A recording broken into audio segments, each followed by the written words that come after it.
एक बात मुझे समझ आ गई कि ऐसा नहीं है कि आप एक भेड़ चाल को फॉलो कर रहे हैं। ऐसा नहीं है कि आप कह रहे हैं कि अरे बस अब जो है ना बस डेली क्लास में जाना है। आप बड़े हिसाब से स्केड्यूल को देख रहे हैं और ये ज़रूर देख रहे हैं कि किस दिन अहम चीज़ और किस दिन अहम चीज़ नहीं है।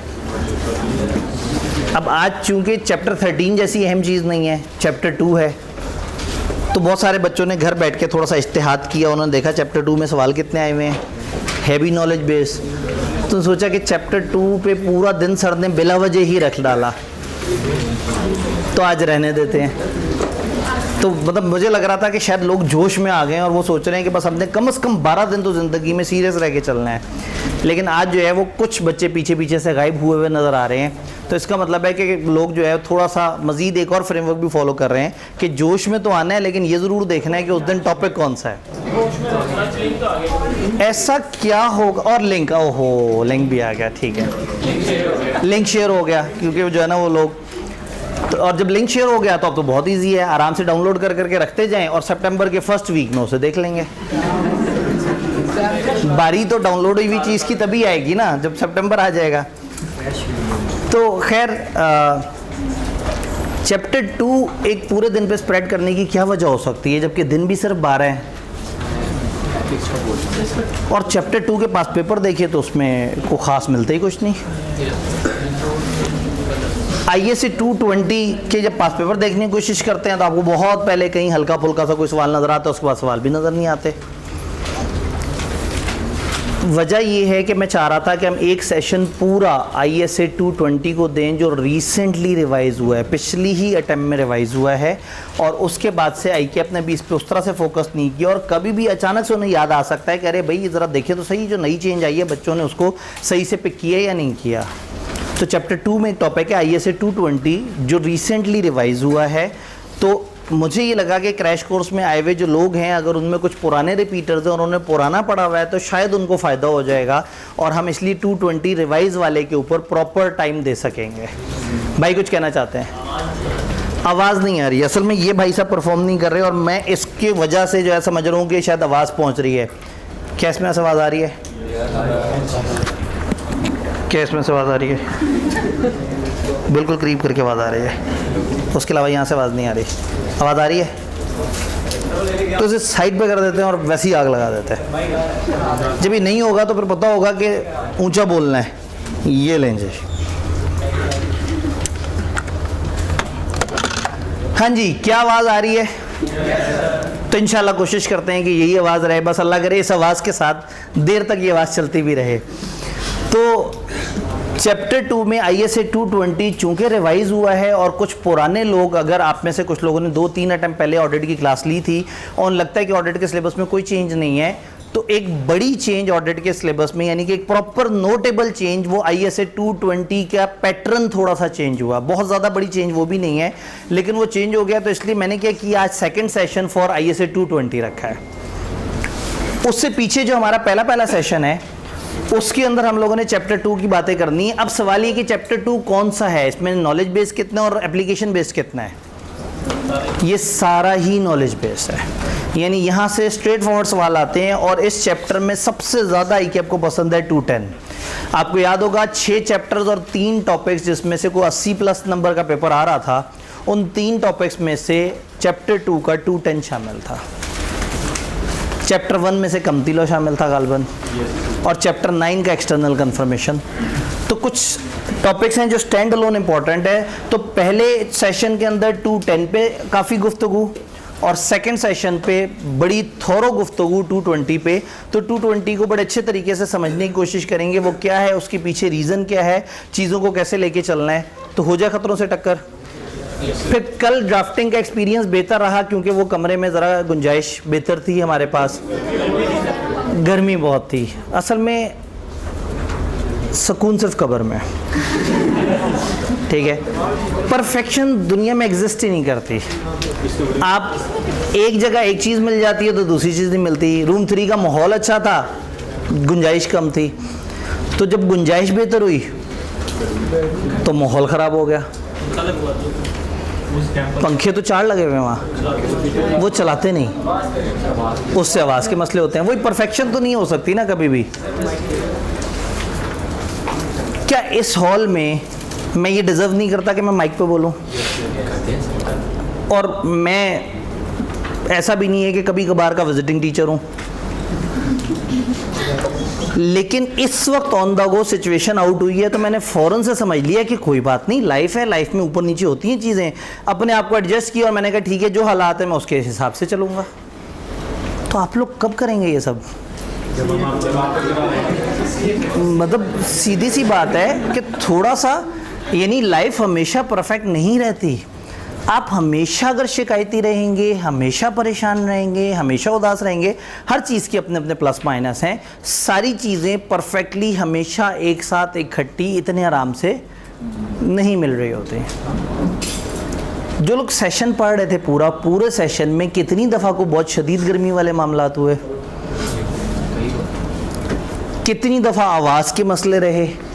पूरा सेशन बड़े अच्छे तरीके से गुजरा। अब ज़ाहिर है एंड ऑफ सेशन पे हम थोड़ा सा एबनॉर्मल टाइम्स पे, जब क्लासों में की शॉर्टेज है, कमरों की शॉर्टेज है, रिसोर्सेज का मसला है, हम एक एक्टिविटी कोशिश कर रहे हैं कि हम किसी तरीके से आपको थोड़ा सा बेहतर तरीके से फैसिलिटेट कर दें। तो ऐसे में ये सारी बातें सुन के हम डीमोटिवेट होकर कहेंगे कोई बात नहीं, बच्चों को गर्मी लगती है, अगली दफ़ा से हम ड्राफ्टिंग बीच में नहीं ऐड करेंगे, क्योंकि हमें कमरों का मसला होता है। हम अपने रिसोर्स में जो कुछ हो सकता है हम अपनी तरफ से कोशिश कर रहे हैं, लेकिन आप लोगों की तरफ से अल्हम्दुलिल्लाह का लफ्ज़ कभी सुनने को नहीं मिला। लाइफ बहुत खूबसूरत है, पॉजिटिव रहने की आदत डाल लें। मुश्किलात हैं, मुश्किलात का जिक्र ज़रूर करें, मुश्किलात को हल करने की कोशिश करें, बट आपको पता है ज़्यादातर प्रॉब्लम्स का बेस्ट सोल्यूशन क्या होता है? Live with the problem. मैं पाकिस्तान में रहता हूँ, ख़त्म हो गई कहानी। मतलब उसके बाद मैं रोते रोते मर जाऊँगा अगर मैं हर वक्त ही परेशान रहूँगा। क्या आवाज़ आ रही है? वाह जी वाह। मसले हल हो जाते होते हैं, ठीक है। उन्होंने कहा जी आपके मसले हल हो जाते हैं। पूरे सेशन आपने मुझे कितनी दफ़ा माइक लगा के पढ़ाते देखा? पूरे सेशन। और उससे छोटे कमरे में टीचर माइक यूज़ करते हैं, ठीक है। लेकिन इस वक्त ये माइक मैं अपने लिए नहीं इस्तेमाल कर रहा, शायद कभी आपको समझ आ जाए। मैं इसलिए इस्तेमाल कर रहा हूँ कि ऐसा ना हो कि चूँकि क्रैश का टोन ही ये होता है कि आपने बहुत तेज़ी से बहुत सारी इन्फॉर्मेशन मुसलसल बोलते जाना होता है, अल्टीमेटली मेरी आवाज़ बैठ जाए, मुझे उस पर दुख नहीं है। दुख इस बात का है कि आप जो सुनने आए हुए हैं आप तक बात सही से ना पहुँचे। तो अगर मुझे माइक लगाने का शौक़ होता तो मैं उस कमरे में मुसलसल पूरे सेशन माइक लगा के वो करता। तो अल्लाह करे आप लोगों को कभी समझ आ जाए कि आपके इर्द गिर्द बहुत सारी ऐसी चीज़ें हो रही होती हैं जो आपके फ़ायदे के लिए होती हैं, लेकिन आप चूँकि एक शिकायती नेचर रखते हैं, दुखी रहना चाहते हैं, परेशानी आपको अच्छी फीलिंग देती है। गमगीन रहना इंसान का बेहतरीन मोड है, इंसान को अच्छा लगता है कि वो गमगीन रहे। तो उस वजह से तो मज़े की बात है, वही वाली बात है, जब हम क्लास पढ़ रहे होते हैं, ज़ाहिर है अब जब क्लास में अब नॉर्मल रश होगा, ज़्यादा लोग होंगे और मुसलसल पे दर पे क्लासें होंगी, तो उसमें हफ्स भी हुआ होगा। जितने लोग सामने बैठे होते हैं और अक्सर जिनके ऊपर डायरेक्ट एसी की हवा भी आ रही होती है और समहाउ कहीं ना कहीं उन तक पहुंच रही होती है, इस पूरे कमरे में पता है सबसे गर्म स्पॉट कौन सा है? स्टेज। सबसे गर्म जगह है। कभी यहाँ आके सिर्फ आधे घंटे खड़े रहें, आप पसीनो पसीन हो जाएंगे। और वाहिद पूरे कमरे में सिर्फ एक ही शख्स खड़े होकर तकरीर कर रहा है या चल फिर भी रहा है, तो एनर्जी भी सबसे ज़्यादा किसको देनी है? चीख भी कौन रहा है? मैं नहीं दुखी, क्योंकि मुझे आपसे पैसे आ रहे होंगे। क्या पैसे दे रहे हैं आप लोग? आप पैसे भी नहीं दे रहे, मैं भी जद्दोजहद कर रहा हूँ। कहने का मतलब है कि उस सब के बावजूद मेरे चेहरे का इत्मीनान देखें और अपने चेहरों पे फटकार देखें। इसलिए कि आप लोगों को दुखी रहना पसंद हो चुका है। मैं ये पता नहीं आप लोग दोबारा कब मिलें, किस तरह से हो, फाइनल्स में आप लोग पता नहीं सीए कंप्लीट आगे करें, किसी और तरफ चले जाएं। बहुत सारे लोग बहुत सारे ज़िंदगी में चेंजेस कर रहे होते हैं।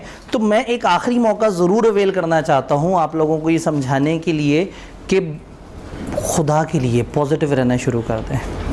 मुश्किलात आएंगी लाइफ में, लाइफ कभी भी परफेक्ट नहीं है।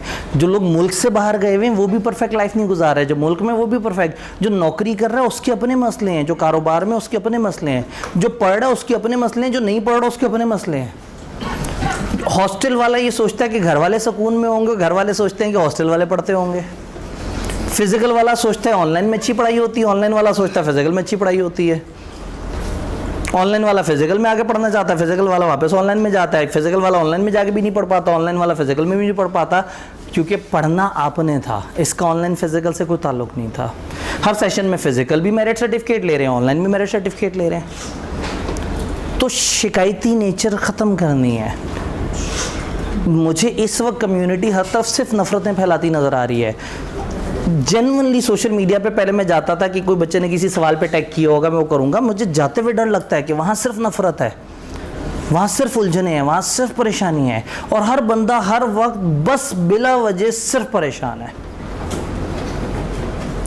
हम डिज़र्व करते हैं जिस मुल्क में कि हम परेशान रहें, लेकिन इसका ये मतलब नहीं है कि आप और हम फिर भी पता नहीं कितने सारे मुल्कों से बहुत बेहतर है। हमारे मुल्क के हालात अभी भी अल्हम्दुलिल्लाह बहुत बेहतर हैं, हमारे हर तरफ मिसाइल नहीं गिर रहे, हम अभी भी करोड़ों से बहुत बेहतर हैं। आप लोग कई अरब लोगों से, कई करोड़ लोगों से बहुत बेहतर हैं। आप जिन वालिदैन के साथ हैं, आपका जितनी इनकम है पाकिस्तान में, मतलब आपके वालिदैन की जितनी इनकम है पाकिस्तान में 10% ही लोगों की शायद उतनी या उससे ज़्यादा इनकम होगी कि वो अफोर्ड कर सकते हैं कि आप लाहौर में आएँ और आके पढ़ें। शुक्र अदा किया करें अल्लाह का, ज़्यादा से ज़्यादा शुक्र अदा किया करें। अल्लाह ने ज़्यादा नवाजने का क्राइटेरिया बताया है, वो कहता है तुम शुक्र अदा करोगे तो तुम्हें और नवाजूंगा। यकीन माने, अंदर तशक्कुर लेके आएँ, आप हमेशा लाइफ में आगे जाएंगे। हमेशा जब भी आपके पास थोड़ा सा भी हो आप उसे बांटने की कोशिश करें, और हमेशा अपने हाल पे खुश रहें, हमेशा बहुत खुश रहेंगे। अच्छी ज़िंदगी गुजारने के 2 तरीके हैं, हज़रत अली का कौल है। एक ये है कि जो हासिल है उसे, जो पसंद है उसे हासिल कर लो, नहीं तो दूसरा आसान तरीका है, जो हासिल है उसे पसंद कर लो। इसी की एक्सटेंडेड तशरीह में एक बात ये भी की जाती है कि जो पहला वाला तरीका है वो तो बादशाहों तक को खुश नहीं कर पाता, और दूसरे तरीके से गरीब भी मुतमईन हो जाता है। तो जो पसंद है वो हासिल करते करते तो बादशाह सल्तनतें ख़रीदते जाते हैं और एक दिन मर जाते हैं, खुश नहीं हो पाते। लेकिन जो हासिल है उसे पसंद कर लें, सबसे बेस्ट है। प्रॉब्लम है कि हम हमेशा देखते हैं दूसरे के पास कैसी गाड़ी है, दूसरा कितना कमा रहा है, दूसरा कहाँ पे है, वो कौन सी डिग्री कर रहा है, वो कौन से उसमें है। हम ये नहीं देखते कि वो लोग जो पढ़ ही नहीं पा रहे, वो लोग जो हम जितने प्रिविलेज भी नहीं है। तो हमेशा नीचे देखें, आपको बहुत अच्छा लगेगा। आगे देखें बढ़ने के लिए, हसरत के लिए नहीं, हसद के लिए नहीं, दुखी होने के लिए नहीं, मोटिवेशन के लिए। तो इतना ही मार्जिन था हमारे पास। अब चैप्टर स्टार्ट करते हैं। तो चैप्टर नंबर 2, तो हमने कोशिश की थी आप लोगों का, वो जो पिछले दिन का शिकवा था कि जी कमरे में जगह नहीं थी, बहुत ही मुश्किल में आ गए थे, तो उसके लिए हमने लाइब्रेरी वाले बच्चों से अच्छा खासा फड्डे शड्डे करके और उनको जो है वो मूव किया कि शायद आप लोगों को हम सहूलत दे सकें। लेकिन मुझे अफसोस या दुख हो रहा है कि हमें ऐसा नहीं करना चाहिए था। कोई बात नहीं, कुछ बच्चे मिस हो जाता उनका सेशन, खैर है। हम शायद सारे लोगों को एकोमोडेट करने के चक्कर में थे, लेकिन भूल गए थे कि ज़्यादातर लोग जो है वो नहीं चाहते एकोमोडेट होना। तो चलें, हो सकता है आहिस्ता आहिस्ता आप लोग तादाद में दोबारा इतने कम हो जाएंगे, दोबारा से नीचे वाले कमरे में आ सकें। उन्होंने कहा आज तो कम ही लग रही है क्लास। तो अब वही वाली बात है कि जब उनसे, लाइब्रेरी वालों से हम लाइब्रेरी छीनी, अब ऐसा नहीं हो कि जी आप कहें नहीं सर आज हम कम है, आज हमें रूम 3 में वो कर दें, हम भेज दें, अगले दिन कहें सर अब ज़्यादा हैं उधर कर दें, तो मतलब उन बेचारों का भी कोई कसूर नहीं है। तो इसलिए जो है देखते हैं, अल्लाह करे चीज़ें किस तरह से चलती हैं। बहरहाल ये है कि गर्मी तो है, हम एक गर्म मुल्क में रहते हैं और यहाँ गर्मी है, और ऐसा नहीं है कि कॉलेज ने एसी बंद कर दिए हों और आपको बिल्कुल गर्मी बिठा दी हो। हमारे पास जो मैक्सिमम कैपेसिटी थी हम उसके मुताबिक वो एसी चला रहे हैं। मसला ये कि बच्चे जब मुसलसल बैठे हुए होते हैं और मुसलसल जब रश होता है तो क्लासेस की अपनी एक गर्मी भी होती है। यही कमरे बड़े अच्छे चल रहे होते थे, अब आप लोगों ने पढ़ना शुरू कर दिया, तो ये अच्छी बात है। और वैसे भी बहुत ठंडे कमरों में पढ़ाइयाँ नहीं होती, ठीक है। तो वो जब ज़्यादा कभी शाम रात के वक्त आके देखा करें, जो उस वक्त जो है वो सुकून, बच्चे जो है वो बेंचों पे सर रख रख के सो रहे होते हैं, आधे से ज़्यादा बच्चे गायब हो चुके होते हैं और बाकी बच्चे फुल चिल माहौल में होते हैं। और सम टाइम तो अंदर एंटर होते ही ठंड का भपका आके टकराता है और वो उस वक्त बच्चे पढ़ नहीं रहे होते, वो सिर्फ एसी एंजॉय कर रहे होते हैं। पढ़ाई होती ही गर्म माहौल में। पता नहीं आप लोग जो है वो ज़रा आज के दौर के लोग हैं तो हम ज़्यादा पुराने ख्यालात वाले हैं, लेकिन बहरहाल उन पुराने ख्यालात के बावजूद भी हमने कोशिश ये की है कि हम चीज़ें वो करें। हम खर्चा कर रहे हैं, कोशिश कर रहे हैं, लेकिन आप लोगों की अनलिमिटेड ख्वाहिश कभी भी पूरी नहीं हो सकती है। नहीं, मैंने ऐसा चाहा भी नहीं। मैं कह रहा हूँ सिर्फ आप खुश रहना सीख लें बस। हमें कोई अप्रिसिएशन नहीं चाहिए। आप बुराइयां भी कर दें कोई बात नहीं, खैर है, आदत, इंसानों की आदत होती है, उनके साथ अच्छा भी करो वो बुरा करते हैं, लेकिन ख़ुद तो खुश रहें, खुद तो लाइफ अच्छी गुजारें। जल के तो मत जिएं, सड़ के तो मत जिएं। जो हर वक्त जलता रहता है, सड़ता रहता है, अब जैसे ये देखने मुझे तंग कर रहा है, जो हर वक्त जलता रहता है, जो नहीं, हर मुश्किल नहीं हल होती भाईजान, जो मर्जी कर लें, ठीक है। तो सिर्फ जलना छोड़ दें। लाइफ में आपके साथ बहुत कुछ होगा, अभी तो कुछ हुआ ही नहीं। अभी आप बड़े होंगे, आपकी शादियां होंगी, आप लोग फैमिलियों को लेके चल रहे होंगे, फैमिलियों के बहुत सारे मसले आएंगे, सोशल मसले आएंगे, बहुत फाइनेंशियल प्रॉब्लम्स आएंगे, आप कमाएंगे, आप घर चला नहीं पा रहे होंगे, आप एफर्ट कर रहे होंगे, लाइफ में पता नहीं क्या कुछ आना है। तो थोड़ा सा अभी से तो अपने आप को ज़रा आप तैयार रखें। आप प्रोफेशनल स्टूडेंट्स हैं, मैच्योर हैं। मैं पूरी क्लास में गौर से देखूं तो शायद ही कोई बीच में क्लीन शेव नज़र आता है। मेजॉरिटी क्लीन शेव थे जब सीए में आए थे, तो देखें तो सही, आप लोग बुजुर्ग हो चुके हुए हैं। अपनी 2 साल पुरानी तस्वीरें देखें, 3 साल पुरानी तस्वीरें देखें, तो बुजुर्गी सिर्फ चेहरे पे नहीं आनी चाहिए, सोच में भी आनी चाहिए। आप प्रोफेशनल्स हैं, अच्छा सोचें, अच्छा बढ़ें। अब हम चलते हैं चैप्टर 2 की तरफ। Chapter 2 obtaining an engagement. Chapter 2 through out जितनी भी बात कर रहा है वो बात कर रहा है कि आपने ऑडिट के स्टार्ट में क्या करना है। जब ऑडिट स्टार्ट होगा तो आपने स्टार्ट ऑफ ऑडिट में क्या क्या एक्टिविटीज़ करनी है। तो 3 टॉपिक हैं चैप्टर 2 के अंदर। एक ISA 210 जो कि ICAP को बहुत बहुत बहुत शदीद पसंद है और बहुत छोटा सा है, बहुत ज़्यादा लंबा चौड़ा स्टैंडर्ड भी नहीं है, जो ऑडिटर के शुरू में एग्रीमेंट और एग्रीमेंट से रिलेटेड चीज़ों के ऊपर बात करता है। फिर एक 2 सफ़े का बिला वजह का यहाँ यूनिट इन्होंने दिया हुआ है। वो यूनिट बाय द वे कई और यूनिट्स में खुद ब खुद कवर हो जाता है, लेकिन इन्होंने एक एडिशनल उस पर डिस्कशन की हुई है। वो है कोड ऑफ एथिक्स का ऑडिटर की अपॉइंटमेंट से रिलेटेड जो पोर्शन है। और देन फिर हमारे पास एक तीसरा आता है ISA 220 जो कि ऑडिट की क्वालिटी का जिक्र करता है। और ISA 220 उन लोगों को मैं खास तौर पे कहूँगा जो रिपीट कर रहे हैं कि वो ज़रा ध्यान से देखें कि उसमें हल्की हल्की सी चेंज किया है और उसका पैटर्न किस तरह से चेंज हुआ है। और बहुत ज़्यादा एक्सपेक्टेड है कि एग्जामिनर की नज़र पड़ जाए कि यार मैंने साल पहले एक टॉपिक रिवाइज करके डाला था, ज़रा पूछ ही लेते हैं बच्चों से सवाल। तो इसलिए हम 220 को समझेंगे, उसका ओवरऑल फ्रेमवर्क समझने की सारी चीज़ों की कोशिश करेंगे इंशाल्लाह। 210 से कहानी को स्टार्ट करते हैं। यहाँ पे हमें 3 अगर जज़ाकल्लाह agreeing the terms of audit engagement. Audit engagement क्या है? एंगेजमेंट का मतलब है असाइनमेंट। ऑडिट की दुनिया में इतना बोर सब्जेक्ट है कि यहाँ एंगेजमेंट भी काम करने को कहते हैं। तो एंगेजमेंट इज असाइनमेंट, कोई भी ऐसी असाइनमेंट, कोई भी ऐसी चीज़ जो ऑडिटर ने करनी है।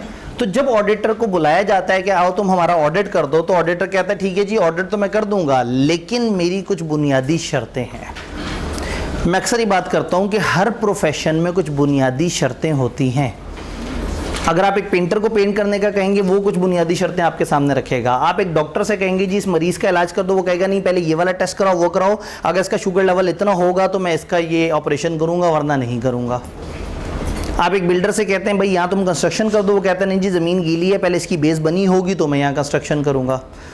आप एक लॉयर के पास जाके कहते हैं मेरा केस लड़ो, वो कहता नहीं पहले मेरी शर्त ये है कि ये सबूत मुझे ला के दो, अगर तुमने ला के दिए तो फिर मैं सोचूंगा तुम्हारा केस लड़ने के बारे में। हर प्रोफेशनल कोई भी प्रोफेशनल सर्विस एक्सरसाइज करने से पहले या उसको ऑप्ट करने से पहले ये ज़रूर चाहता है कि कुछ बुनियादी शर्तें हों, अगर वो शर्तें पूरी हों तो वो अच्छे तरीके से अपनी सर्विस दे सकेगा। अब आप उसे कहें भाई मैं तुम्हें पैसे दे रहा हूँ, तुम्हें क्या ज़रूरत है इन शर्तों की, मैं पैसे दे रहा हूँ ना, खैर है। वो कहेगा नहीं तुम्हारी सर्विस तुम्हें ख़राब मिलेगी। तो हो सकता है आप कहें भाई मैं पैसे दे रहा हूँ, मुझे सर्विस ख़राब मिले कोई बात नहीं, मुझे ख़राब सर्विस दे दो कोई टेंशन नहीं है। तो वो कहेगा नहीं जैसे एक टिपिकल एग्जांपल, एक सोशल एग्जांपल, स्लैंग एग्जांपल, एक पेंट करने वाले की, कि अगर एक पेंट करने वाली कंपनी है और बहुत मशहूर है वो, और आप उन्हें कहते हैं आप आए हमारी बिल्डिंग बाहर से पेंट कर दें, तो वो कहेंगे भाई ये बरसात का मौसम है, इस वक्त पेंट मत करवाएं। आप कहेंगे वो हमें भी पता है बरसात का मौसम है लेकिन टाइम कम है, आप ज़रा पेंट कर दें। उन्होंने कहा जी बरसात के मौसम में हम पेंट नहीं करते। तो जिसने पेंट करवाना था उसने कहा भाई कितने पैसे लेते हो तुम पेंट करने के लिए? इतने, मेरे से उससे 10,000 ऊपर ले लो, कर दो पेंट। उन्होंने कहा बात पैसे की नहीं है, बात असूल की है। हम प्रोफेशनल हैं, हम ये मानते हैं कि हम पेंट करेंगे तो नुकसान आपका ही होगा, आपको नहीं पता। मैं सर्विस प्रोवाइडर हूँ, मैं आपके फ़ायदे के लिए मना कर रहा हूँ कि मैं ये काम नहीं करूँगा। हालांकि सर्विस प्रोवाइडर पैसे ले काम करे, चलता बने, लिख दे के पेंट ख़राब हो जाएगा, बाद में ख़राब हो गया तो कोई भी ना पकड़ो उसे। बट चूँकि वो एक अच्छा सर्विस प्रोवाइडर है, वो मानता है कि मैं अच्छी सर्विस दूँगा तो ही इस बंदे को ज़्यादा फ़ायदा होगा, तो वो कुछ प्री कंडीशन सामने रखेगा। प्री कंडीशन वो बुनियादी शराइतें जो होंगी तो काम शुरू होगा, वरना काम शुरू नहीं होगा। तो हमारा ऑडिटर भी उसी तरह से जज्बाती हो गया उस पेंटर को देख के। उसने कहा अगर एक पेंटर की अपनी शर्तें हो सकती हैं तो मैं तो फिर ऑडिटर हूँ। तो ऑडिटर की बुनियादी शर्तें क्या? ऑडिटर कहता है भाई दो मेरी बुनियादी शर्तें हैं। मेरी सबसे पहली शर्त ये है कि अगर मेरे से ऑडिट करवाना है तो पहले मुझे बताओ तुम लोगों का फाइनेंशियल रिपोर्टिंग फ्रेमवर्क कौन सा है, और मैं ये समझूंगा कि क्या वो फाइनेंशियल रिपोर्टिंग फ्रेमवर्क तुम्हारी तरह की एंटिटी में एक्सेप्टेबल है, क्या इस तरह की एंटिटी में इस तरह का फ्रेमवर्क काबिल कबूल है। भाई हो वो नॉट फॉर प्रॉफिट इदारा और अकाउंट्स बना रहा हो प्रॉफिट वालों की तरह, हो वो पार्टनरशिप और अकाउंट्स बनाना चाहता हो लिस्टेड कंपनी के फोर्थ शेड्यूल के मुताबिक, तो ऑडिटर सबसे पहले देखेगा कि क्या उनका फाइनेंशियल रिपोर्टिंग फ्रेमवर्क जो है वो एक्सेप्टेबल है। जो फाइनेंशियल स्टेटमेंट्स बनाने के लिए जो फ्रेमवर्क इस्तेमाल कर रहे हैं, जो स्टैंडर्ड इस्तेमाल कर रहे हैं, क्या वो सही हैं, क्या वो इस इदारे को सूट करते हैं।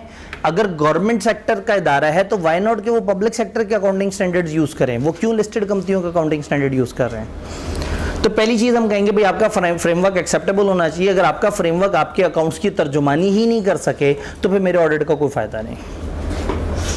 उन्होंने आपको फ्रेमवर्क दिखाया, आपने देखा आपको एक्सेप्टेबल लगा, आपने कहा अच्छा मेरी दूसरी शर्त है। दूसरी शर्त है प्रेमाइज, मुझे एक वादा चाहिए, मुझे आपसे एक एक्नॉलेजमेंट चाहिए। उनका किस तरह की एक्नॉलेजमेंट? आपने कहा जी आप वादा करें कि 3 काम आपकी जिम्मेदारी हैं। अकाउंट्स आप बनाएंगे, मैं नहीं अकाउंट्स बनाऊंगा। आप इंटरनल कंट्रोल्स बना के देंगे, इंटरनल कंट्रोल्स में मैं आपका कोई सपोर्ट नहीं करूंगा। उन इंटरनल कंट्रोल्स पे मैं कोई काम करूं ना करूं वो बात की बात है, लेकिन इंटरनल कंट्रोल्स बनाने की जिम्मेदारी आपकी है, मेरी नहीं है। और तीसरा, जो इन्फॉर्मेशन जब मैं आपसे जिस भी तरह की इन्फॉर्मेशन मांगूं, जो एक्सेस मांगूं, जो डॉक्यूमेंट देखना चाहूँ, जिस बंदे से मिलना चाहूँ, आप मुझे हमेशा फैसिलिटेट करेंगे। बजाय इसके कि आप ऑडिट एक्सेप्ट करके आ जाएं और आके कहें हाँ भाई मैंने ऑडिट करना, वो कहें चलो भाई अकाउंट्स बनाओ ताकि ऑडिट करो, तो ये गलत बात है। ये हो सकता है वो कहीं कंट्रोल्स अच्छे से सेट कर दो ताकि तुम अच्छा ऑडिट कर सको। तो ना कंट्रोल्स हमारे ज़िम्मे है, ना अकाउंट बनाना हमारे ज़िम्मे है, और ना ही इंफॉर्मेशन हमने ढूंढनी है। हमने क्लाइंट से इंफॉर्मेशन मांगनी है, क्लाइंट ने हमें एक्सेस प्रोवाइड करनी है। तो मैनेजमेंट के लोग इन 3 चीज़ों का वादा करें। अगर वो वादा करेंगे और फ्रेमवर्क एक्सेप्टेबल होगा तो ही मैं ऑडिट एक्सेप्ट करूँगा, वरना मैं ऑडिट एक्सेप्ट नहीं करूँगा। बात समझ आई? तो प्री कंडीशंस ऑडिटर की जिन दो शर्तों का पूरा होना ऑडिटर के लिए बड़ा ज़रूरी है। और 2 कंडीशंस हैं, number 1 financial reporting framework acceptable, और नंबर 2 प्रीमाइज अवेलेबल हो। प्रीमाइज मैनेजमेंट की उन 3 चीज़ों के वादे को कहते हैं, अकाउंट्स का वादा, इंटरनल कंट्रोल का वादा, और ऑडिटर को तमाम रेलिवेंट इन्फॉर्मेशन वगैरह देने का वादा। स्टैंडर्ड फिर आपसे कहता है कि भाई देखो अगर प्री कंडीशन मौजूद ना हो तो तुम क्या करोगे। आपने सबसे पहले मैनेजमेंट से डिस्कस करना है कि भाईजान क्या कर रहे हो। आपने उनको एक्सप्लेन करना है कि इसका एक पर्पस होता है प्री कंडीशन का, कि कोई मिसअंडरस्टैंडिंग ना हो और हर बंदा अपने अपने काम जिम्मेदारी को समझता हो। लेकिन अगर प्री कंडीशंस पूरी ना हुई तो अगर लॉ ने आपको नहीं रोका, यू आर अलाउड कि आप छोड़ के जा सकते हैं। कब छोड़ के जा सकते हैं? नंबर 1 अगर रिपोर्टिंग फ्रेमवर्क एक्सेप्टेबल नहीं है, नंबर 2 अगर वो परमाइज देने का वादा नहीं करते, या नंबर 3 वो शुरू में ही कोई ऐसी बड़ी स्कोप लिमिटेशन लगा देते हैं, कोई आपके काम करने के ऊपर रुकावट लगा देते हैं कि मिस्टर ऑडिटर तुम ये काम नहीं करोगे। अगर शुरू में ही वो आपको ब्लॉक कर रहे हैं तो आपको चाहिए कि आप ऑडिट एक्सेप्ट ना करें। तो ये कहते हैं 3 सिचुएशंस हैं।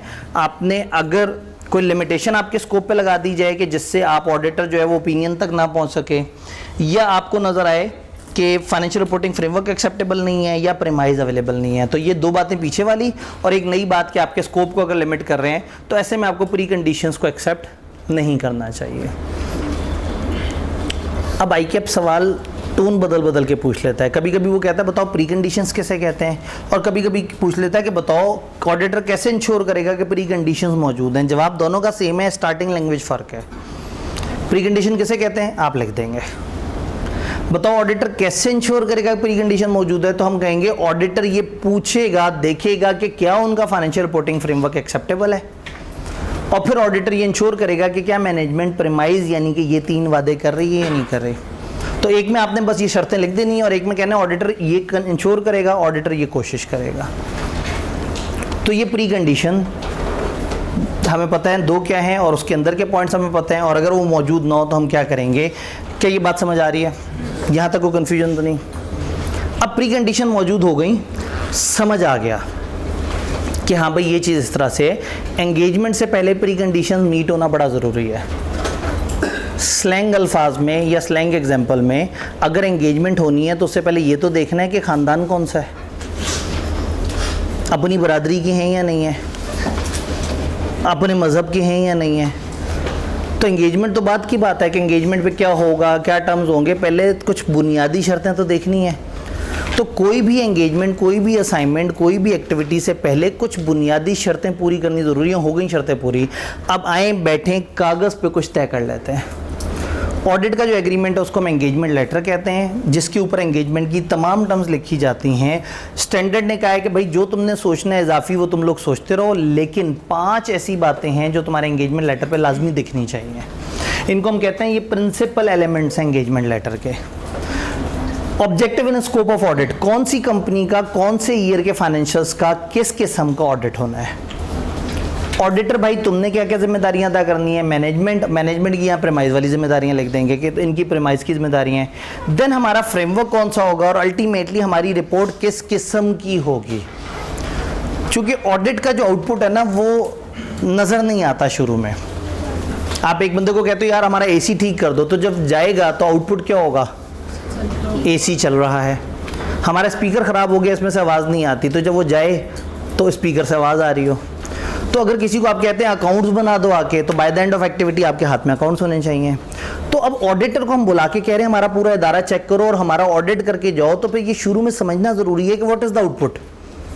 ऑडिटर क्या हमारे अकाउंट सीधे करके चला जाएगा, क्या हमारे लोगों को ट्रेन करके चला जाएगा, क्या वो हमारे चीज़ों पे टिक लगा जाएगा? नहीं, वो हमें एक रिपोर्ट देगा। अब रिपोर्ट में पता नहीं क्या लिखा होगा, अब हम तो पहली दफ़ा ऑडिट करा रहे हैं, हमें नहीं पता।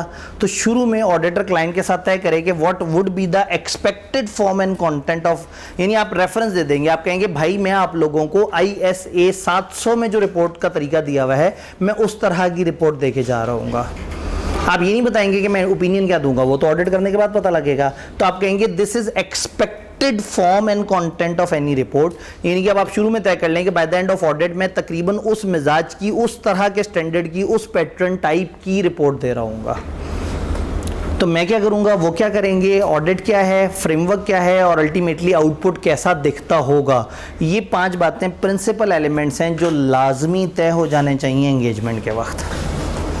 तो अगर ICAP एग्जैक्टली पूछे जी प्रिंसिपल एलिमेंट, तो ये 5 हैं, ये 5 मैंडेटरी हैं, इनमें से एक भी मिस कर दिया एंगेजमेंट लेटर गलत हो जाएगा। यह स्टैंडर्ड आपको जजमेंट पे छोड़ देता है। स्टैंडर्ड कहता है कि भाई आप एंगेजमेंट लेटर में अगर कुछ एडिशनल कंटेंट्स डालना चाहते हैं तो आप एडिशनल कंटेंट्स भी डाल सकते हैं। ये 5 बातें उन्होंने कहा कि आपने लाजमी ऐड करनी है। अब होगा ये कि किसी मुल्क में क्लाइंट ऐसा होगा जो इन 5 बातों को देखेगा और सारी बातें समझ जाएगा। कुछ मुल्क ऐसे होंगे जहाँ क्लाइंट को इन 5 बातों के अलावा भी कुछ बातें बतानी पड़ेंगी, ये भी लिख लें, ये भी लिख लें, इस तरह से भी कर लें। कोई बहुत ही लीचड़ किस्म का क्लाइंट होगा जो पिछली दफ़ा बहुत फड्डे करता रहा है, तो इस दफ़ा आपको पता होगा कि अब हमने कौन कौन सी और बातें भी यहाँ लिखनी है। तो हो सकता है कुछ फर्म्स में आप ये भी लिख लेंगे कि हम कुछ केस में कि हम आधा एडवांस पहले लेंगे, आधा बाद में लेंगे। हो सकता है आप ये भी तय कर लेंगे जब हम आएंगे तो शुरू में पहले 10 मुलाकातें आपके लोगों से होंगी, फिर आपके 2 बंदे हमारे साथ मुसलसल रहेंगे। कुछ ऐसे क्लाइंट जो आपको जगह नहीं दें तो आप हो सकता है शुरू में उनसे तय कर लेंगे जब हम आएंगे तो एक सेपरेट इंडिपेंडेंट रूम हमारी टीम के पास होना चाहिए जहां आपके लोगों की आमदोरफ्त मना हो। पता लगे आपको एन अकाउंट्स डिपार्टमेंट के सेंटर में जाके बिठा दें, यहाँ 2-3 मेज़ें खाली थी, यहाँ बैठ के काम कर लें। अब आपकी एक सिक्रेसी है, आप अकाउंट्स वालों के ही ऊपर ऑडिट कर रहे हैं और आप अलग अगर उन्हीं के दरमियान बैठें, तो इसका मतलब है कि ये जो ऑप्शनल कंटेंट है ना, यहाँ आपके पास चॉइस है। इसमें अगर 1 कर दें, जज़ाकल्लाह, आपके पास चॉइस है। चॉइस है कि आप इनमें से कुछ बातें लिखना चाहें या नहीं। स्टैंडर्ड ने इशारतन कुछ एग्जांपल्स दिए हैं, इसका ये मतलब नहीं कि ये लिस्ट हमने याद करनी है। आईकेएफ ने एक आध दफ़ा कहा था कि कोई एडिशनल 3-4 कंटेंट अगर आपके जहन में आते हैं तो आप लिख दें, और पूरा ऑडिट पढ़ने के बाद ये चीज़ें हमें बहुत ज़्यादा मुश्किल नहीं लग रही होती। वो 5 लाजमी हैं, उसके अलावा कुछ और बातें आप तय करना चाहें तो कर सकते हैं। एंड सम एग्जाम्पल स्टैंडर्ड ने कोट कर दी, ये एब्सोल्यूट लिस्ट नहीं है, इसके अलावा भी बहुत सारी बातें हो सकती हैं। तो ज़रा क्विकली मैं इन सबको हल्का सा देख लेता हूँ। More detail on scope of audit. Audit के स्कोप में आपने ये तय किया ना, मैं इस तरह से ऑडिट, ये वाली कंपनी का ऐसे इस तरह से ऑडिट करूंगा। आप अगर ज़्यादा गहराई में बताना चाहें तो बता दें कि मैं ये वाली कंपनी के फाइनेंशियल्स का ऐसे स्टैंडर्ड को यूँ देखूंगा, ऐसे कर रहूँगा, इतने टाइम में कर रहूँगा, इतनी टीम के साथ कर रहूँगा। आप कोई और कम्युनिकेशन अगर ऑडिट के एंड पे करनी है तो उसका भी इशारा दे सकते हैं। आप उन्हें ये भी बता सकते हैं कि IAS 701 है, शायद मैं उसके मुताबिक भी रिपोर्ट में कुछ चीज़ें ऐड करूँ। आप ये भी बता सकते हैं कि इनहेरेंट लिमिटेशन की वजह से मैं जो मर्जी कर लूँ, कहीं ना कुछ ऐसे रिस्क होंगे जो मैं नहीं पकड़ सकूँगा बावजूद शदीद कोशिश के। आप प्लानिंग एंड परफॉर्मेंस से रिलेटेड बातें उनसे तय कर सकते हैं। आप ये तय कर सकते हैं कि एंड पे हम आपसे खत लेंगे, रिटन रिप्रेजेंटेशंस लेंगे, चीज़ें राइटिंग में ले रहे होंगे। आप मैनेजमेंट से ये तय कर सकते हैं कि वो हमें ड्राफ्ट फाइनेंशियल स्टेटमेंट्स देंगे शुरू में, ताकि हमारे लिए ईजी हो। ये क्यों तय कर रहे हैं? ताकि जब आप ऑडिट करने आए और आप कहीं अकाउंट्स दो तो कहीं कहाँ लिखा था आपके एंगेजमेंट लेटर में कि आप आते ही अकाउंट्स मांगेंगे, आपने तो कहा था हम ऑडिट करेंगे। तो जो क्लाइंट हमें पता है कि ये गंदे लोग हैं, ये इनको हर बात लिख के बतानी पड़ेगी, ये ज़बानी नहीं समझते, तो ऑडिटर अपनी जजमेंट की बेस पे लेटर में चाहे 500 बातें लिख दे। टिपिकली प्रोफेशनल ऑडिटर 5 बातें लिखता है, लेकिन जहां क्लाइंट से आपको खौफ होता है वहां आप थोड़ी ज़रा ज़्यादा बातें ऐड करना शुरू कर देते हैं। फीस किस तरह से तय होगी, बिलिंग के क्या अरेंजमेंट होंगे, मैनेजमेंट को अगर हम लेटर देंगे तो मैनेजमेंट वाले हमें साइन करके देंगे, हम एक्सपर्ट ऑडिटर अदर ऑडिटर्स को कब कब इस्तेमाल कर सकते हैं, क्या मेरी लाइबिलिटी जो ऑडिट से रिलेटेड है क्या उस पर कोई रिस्ट्रिक्शन है, क्या मेरे पास कोई लिमिटेशन है, कहीं ऐसा तो नहीं कि वो एक्सपेक्ट कर रहे हैं ऑडिटर की अनलिमिटेड लाइबिलिटी है जबकि मैं किसी खास एरिया पे मेरी लाइबिलिटी पे कोई रिस्ट्रिक्शन हो, कोई फर्दर एग्रीमेंट उनके साथ होना है, या ऑडिटर अपने वर्किंग पेपर उन्हें देगा या नहीं देगा। हो सकता है by the end of auditor उनसे कहे मुझे सारे रिटन रिप्रेजेंटेशन लेटर्स दें, वो कहें आपको सारा डाटा दे देते हैं, बस आप अपने वर्किंग पेपर हमें दे दें। आप कहेंगे ये तो मेरी चीज़ है, तो वो कहेंगे वो हमारी चीज़ है, तो एंड पे फड्डा हो सकता है। तो ये जितनी भी एक्स्ट्रा बातें हैं इनमें से याद नहीं करना, इसको 1-2 दफ़ा पढ़ लेना है। ये वो पॉइंट्स हैं जो चंद सजेशंस उन्होंने दी हैं एडिशनली, ऑडिटर में फील इट अप्रोप्रिएट के एडिशनल पॉइंट्स भी लेटर में, जैसे कि चंद, तो ये चंद एग्जांपल्स दी हुई हैं। याद अगर कभी भी करना है तो ये 5 चीज़ों को करना है। उसके अलावा जजमेंट बेस पे क्लाइंट टू क्लाइंट हो सकता है आप चीज़ें इसमें ऐड कर लें। डन? यहाँ तक कोई कन्फ्यूजन? एक स्टेप आगे चलते हैं। 1 रिकरिंग ऑडिट्स, रीअकरिंग ऑडिट्स, दोबारा होने वाले ऑडिट्स।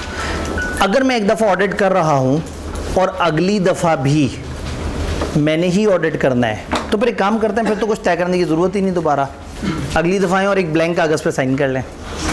नहीं, एंगेजमेंट लेटर दोबारा बनना चाहिए। लेकिन फ़र्ज़ करें अगर अगली दफ़ा स्कोप भी वही हो, फीस भी वही हो, उनकी तरफ साइन करने वाले भी वही हैं, मेरी तरफ साइन करने वाले भी वही हैं, बातें भी वही हैं, फ्रेमवर्क भी वही है, IAS 700 भी वही है, सब कुछ वही है, तो उन्हीं सारी चीज़ों को दोबारा लिखने का कोई फ़ायदा नहीं।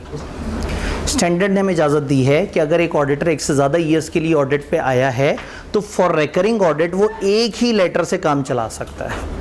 फॉर रिकरिंग ऑडिट एक ही लेटर, यानी जब आए कहे जब तक मैं रिटायर ना हो जाऊं, ये जब तक मेरी जगह कोई नया बंदा नहीं आ जाएगा, मेरे तुम्हारे दरमियान ये टर्म्स चलती रहेंगे, या जब तक हम बैठ के इसको खुद ही ना चेंज कर लें। तो अगर आपने एक इस तरह का लेटर बना दिया जो वैलिड रहे तो आप 3, 4, 5, 6 साल तक जब तक आप ऑडिट कर रहे हैं आप उसी एक एंगेजमेंट लेटर से ऑडिट कर सकते हैं, कोई मसला नहीं। स्टैंडर्ड कहता है कि एक दफ़ा बैठ के सोचो ज़रूर। IAS 210 आपसे कहता है कि भाई आप हर दफ़ा एक दफ़ा बैठ के सोचो क्या कुछ ऐसे सर्कमस्टांसेस तो नहीं कि जिसमें टर्म्स रिवाइज करने की ज़रूरत है, या कहीं मैनेजमेंट को याद दहानी की ज़रूरत तो नहीं कि हमारी तुम्हारी टर्म्स क्या तय हुई थी। तो उसने कुछ फैक्टर्स बता दिए कि ये कुछ ऐसे फैक्टर्स हो सकते हैं जिस वजह से हो सकता है आप उनके साथ दोबारा तय कर लें। हो सकता है कोई मिसअंडरस्टैंडिंग हो रही हो और ऑब्जेक्टिव और स्कोप को वो सही से ना समझ रहे हो, तो बेहतर है कि हम लिखाई ज़रा थोड़ी सी और बेहतर तरीके से कर लें। कोई रिवाइज या special terms of audit engagement की बात हो सकती है शायद। उसके अलावा कोई भी रिसेंट चेंज उनकी मैनेजमेंट में जिसने साइन किया था जिन बंदों ने वो चले गए हैं, तो जो नए बंदे उन्हें पता ही नहीं कि बात क्या हुई थी, उनकी मैनेजमेंट में कोई चेंज आ गई, उनकी ओनरशिप में चेंज आ गई, एंटिटी पहले छोटे लेवल पे स्केल पे काम कर रही थी, बड़े लेवल पे काम कर रही है, तो शायद हमारी बहुत सारी टर्म्स रिवाइज हो जाएं, कोई लॉ की रिक्वायरमेंट चेंज हो जाए, फ्रेमवर्क चेंज हो जाए, अदर रिपोर्टिंग रिक्वायरमेंट चेंज हो जाए। कहने का मतलब है कि आप एक लेटर ओवर द ईयर्स चला सकते हैं, बट हर साल एक दफ़ा बैठ के सोचना ज़रूर है कि क्या वो पिछला लेटर चला लूँ या इस दफ़ा चीज़ों को थोड़ा सा रिवाइज कर लूँ। ये ऐसे ही है जैसे हम लोगों ने एक फॉर्म बनाया हुआ है, उस फॉर्म के पीछे सारे रूल्स लिखे हुए हैं, उस फॉर्म पे फीस की वैल्यू नहीं लिखी हुई होती, खाली जगह होती है कि हर बच्चे की अलग अलग फ़ीस होगी, किसी का कोई सब्जेक्ट होगा, किसी की कोई इंस्टॉलमेंट होगी, किसी की कोई, तो हमने वहाँ पे कुछ रूल्स लिखे हुए हैं। तो हम हर सेशन में एक दफ़ा रीअसेस करते हैं कि क्या ये चीज़ें अभी भी वैलिड हैं, और अगर नहीं वैलिड या अभी इसमें कुछ मिसअंडरस्टैंडिंग है तो वो उन अल्फाज को थोड़ा सा और बेहतर तरीके से कर देते हैं। जैसे हमने पिछली दफ़ा खासतौर पर एक डब्बा जिसमें था कि एक स्टूडेंट कहे कि मैंने अच्छी तरह से पढ़ लिया और उसके बाद साइन कर रहा हूँ, फिर एक डब्बा साथ लिखा कि मैनेजमेंट के बंदे ने भी अच्छी तरह से बच्चे को सामने बिठा के पढ़ने का कहा और उसके बाद साइन किया। अभी भी बच्चे आके कहते हैं जी मैं तो जल्दी में था, मैंने पढ़ा ही नहीं था। तो इस वक्त हम सोच रहे हैं कि अब आने वाले सेशन में हम बच्चे को जब वो जा रहा हो तो उस वक्त एक डॉक्यूमेंट उसके पास साइन किया हुआ उसको पकड़ा दें जिस पे वही सारी टर्म्स लिखी हुई, उसे कहीं ये कागज़ रख लो, घर तसल्ली से पढ़ लो। अगर तुम्हें क्लासें शुरू होने वाले दिन या उस पूरे हफ्ते तक भी कहीं लगा कि इस कागज़ पे कहीं कोई धोखा हो रहा है, तुम अपना एडमिशन रिवर्स करके चला जाना, हमें कोई मसला नहीं। तो हो सकता है हम एक ही फॉर्म 5 साल तक चलाते रहें, और हो सकता है हम हर दफ़ा बैठ के एक दफ़ा सोचें कि क्या इस फॉर्म पे चेंज की ज़रूरत है। अगर आपको लगता है कि कुछ चीज़ें मिसअंडरस्टैंडिंग में जा रही हैं, कुछ चीज़ें थोड़ा सा और ज़्यादा क्लियर लैंग्वेज में होनी चाहिए, कुछ बातें तय हो जानी चाहिए, अगर पता ही लगे 3-4 साल बाद हम कहें सारे बच्चों को पता है हमारे क्या रूल्स हैं, पता लगा 3-4 साल बाद बिल्कुल ही नए बच्चे आ गए उनको पता ही नहीं कि हमारे क्या रूल्स हैं, तो बेहतर है कि हम रिवाइज़ कर लें चीज़ों को। तो उनके तरफ कोई चेंज है, हमारी तरफ कोई चेंज है, हालात में चेंज है, वाक़यात में चेंज है, तो फिर आप एक रिवाइज लेटर दे सकते हैं। अदरवाइज जो बेसिक रूल है वो ये है कि रिकरिंग ऑडिट पे आप एक ही पुराने लेटर को दोबारा से चला सकते हैं। डन। देन फिर एक सिचुएशन आती है बड़ी मज़ेदार सी, change in terms of engagement. Auditor को ड्यूरिंग ऑडिट मैनेजमेंट वाले अप्रोच करते हैं और कहते हैं कि भाईजान एक काम करते हैं, हम टर्म्स चेंज कर लेते हैं। हमने तय किया था कि हम इस तरह से ऑडिट करेंगे और आपके साथ हमारी बातें एग्री हुई थी, लेकिन इस वक्त हमें लग रहा है कि हमें टर्म्स चेंज कर लेनी चाहिए। ये ऑडिट के स्टार्ट में भी हो सकता है और ऑडिट के दरमियान में भी हो सकता है। क्लाइंट जब भी ऐसी कोई फरमाइश करे तो क्या इनकार कर दें, क्या फ़ौरन से मान जाएं, फिर क्या करें? असेस करें, उनसे पूछें भाई तुम दरमियान में ऑडिट के अचानक से क्यों कह रहे हो कि टर्म्स चेंज करने की ज़रूरत है। वो कोई रीज़न देगा, उस रीज़न को देखें, क्या वो रीज़न रीज़नेबल है, क्या वो ठीक लग रही है बात, क्या वो जो बात उन्होंने की है क्या वो काबिल कबूल है, वो क्या क्या बात कर सकते हैं, किस वजह से आपसे कह रहे हैं कि टर्म्स चेंज कर लेते हैं। नई पॉलिसी, कोई नई पॉलिसी वगैरह आई है, वो चाह रहे हैं कि ज़रा उसको भी शामिल कर लें। कोई मिसअंडरस्टैंडिंग चल रही थी किसी जुमले पे, वो कह रहे हैं ज़रा इसको ठीक कर लेते हैं, बाद में कन्फ्यूजन ही रहती है कि क्या कहना चाह रहे हो और आप क्या कहना चाह रहे हो। मैनेजमेंट चेंज हो रही है, वो कह रहे हैं कि जी हम वो नए बंदे हैं उनको चीज़ें नहीं पता, वो आके चाह रहे हैं कि एक दफ़ा दोबारा बैठ के लिखत पढ़त कर ली जाए। किसी चीज़ को किसी जगह लॉ ने रिस्ट्रिक्ट कर दिया होगा, ऑडिटर ऐसे नहीं करेगा। कंपनी के अंदर कोई चेंज आ गई, अब वो आए उन्होंने कहा जी हम आपका स्कोप कम करना चाहते हैं, ऑडिटर ने फ़ौरन से AK-47 निकाल ली, मेरा स्कोप रिस्ट्रिक्ट कर रहे हो, मैं विड्रॉ कर लूँगा, मैं छोड़ दूँगा तुम लोगों का ऑडिट। उन्होंने कहा एक मिनट ब्रेक लगाएं, हमारी 20 ब्रांचेस होती थी, लॉ ने उनमें से 12 को सील कर दिया है, अब हमारी हैं ही 8 ब्रांचेस, तो अब आपने ऑडिट 8 का करना है, 20 का नहीं करना। तो स्कोप कम का मतलब ये था कि अब आपने उतनी ब्रांचेस नहीं, कम ब्रांचेस का ऑडिट करना है। तो हो सकता है कोई जेन्युइन चेंज हो सर्कमस्टांसेस में। तो जब क्लाइंट आपको बताएगा तो उसमें आपने देखना है कि क्या क्या वजह है। जेन्युइन चेंज भी हो सकती है सर्कमस्टांसेस में, कोई मिसअंडरस्टैंडिंग थी जिसको ठीक करने की ख्वाहिश हो सकती है, और कोई स्कोप की लिमिटेशन हो सकती है। लिमिटेशन ऑन स्कोप आप नहीं मानेंगे अनलेस के लॉ वगैरह की तरफ से वो जस्टिफाइड हो। Otherwise genuine change in circumstances और मिसअंडरस्टैंडिंग बेहतर करने की ख्वाहिश एक अच्छी ख्वाहिश है, हम इसका एहतराम करते हैं और हम इसमें इनका साथ देंगे, कोई मसला नहीं है। लेकिन ये तीसरी वाली बात जो है ये काबिल कबूल नहीं है अनलेस के लॉ हमें बाउंड कर रहा हो। तो ऑडिटर कंसिडर करेगा जस्टिफिकेशन और रीजनेबलनेस इस रिक्वेस्ट की। अगर ये रीजनेबल रिक्वेस्ट है तो रिवाइज टर्म्स एग्री होंगी, और अगर आप एग्री नहीं करना चाह रहे आप कह रहे हैं मैं एग्री नहीं करता, उन्होंने कहा एग्री तो तुम्हें करना पड़ेगा, आपने कहा मैं नहीं कर रहा, उन्होंने कहा तुम्हें ऑडिट करने ही नहीं देंगे, उसने कहा मैं करना ही नहीं चाहता, फटा। इससे पहले कि वो चपेड़ें करा के निकालें, इज्जत से विड्रॉ करके आ जाएं और SEC PI के सबको शिकायत लगा दें कि बीच में अचानक से पकड़ के मुझे उन्होंने रोक लिया और कह दिया तुम्हारा स्कोप चेंज करना है, मैं नहीं माना तो गंदे बच्चे मुझे ऑडिट नहीं करने दिया, हम नाराज़ होकर शिकायत कर दिया। अब उसके बाद ये विड्रॉ है, appointed auditor unwilling to act. अब जब अनविलिंग टू एक्ट है तो फिर SEC भी बहादुर खुद आएगा कि क्या किया मेरे ऑडिटर के साथ, वो तो उसकी हिचकियाँ ही बंधी हुई हैं। तो वो बेचारा जो है वो कह रहा है कि मुझे अब ऑडिट भी नहीं करने दे रहे और मेरी बात भी नहीं समझ रहे। तो बजाय इसके कि कोई अनप्रोफेशनल वाक्य हो, आप बेहतर है कि आप टाइम से इस पर विड्रॉ करके आ जाएं। तो विड्रॉल ऑडिटर का एक बड़ा मासूम सा खूबसूरत सा इंतकाम होता है जिसमें वो अपना काम कवर कर लेता है। जी क्या चीज़?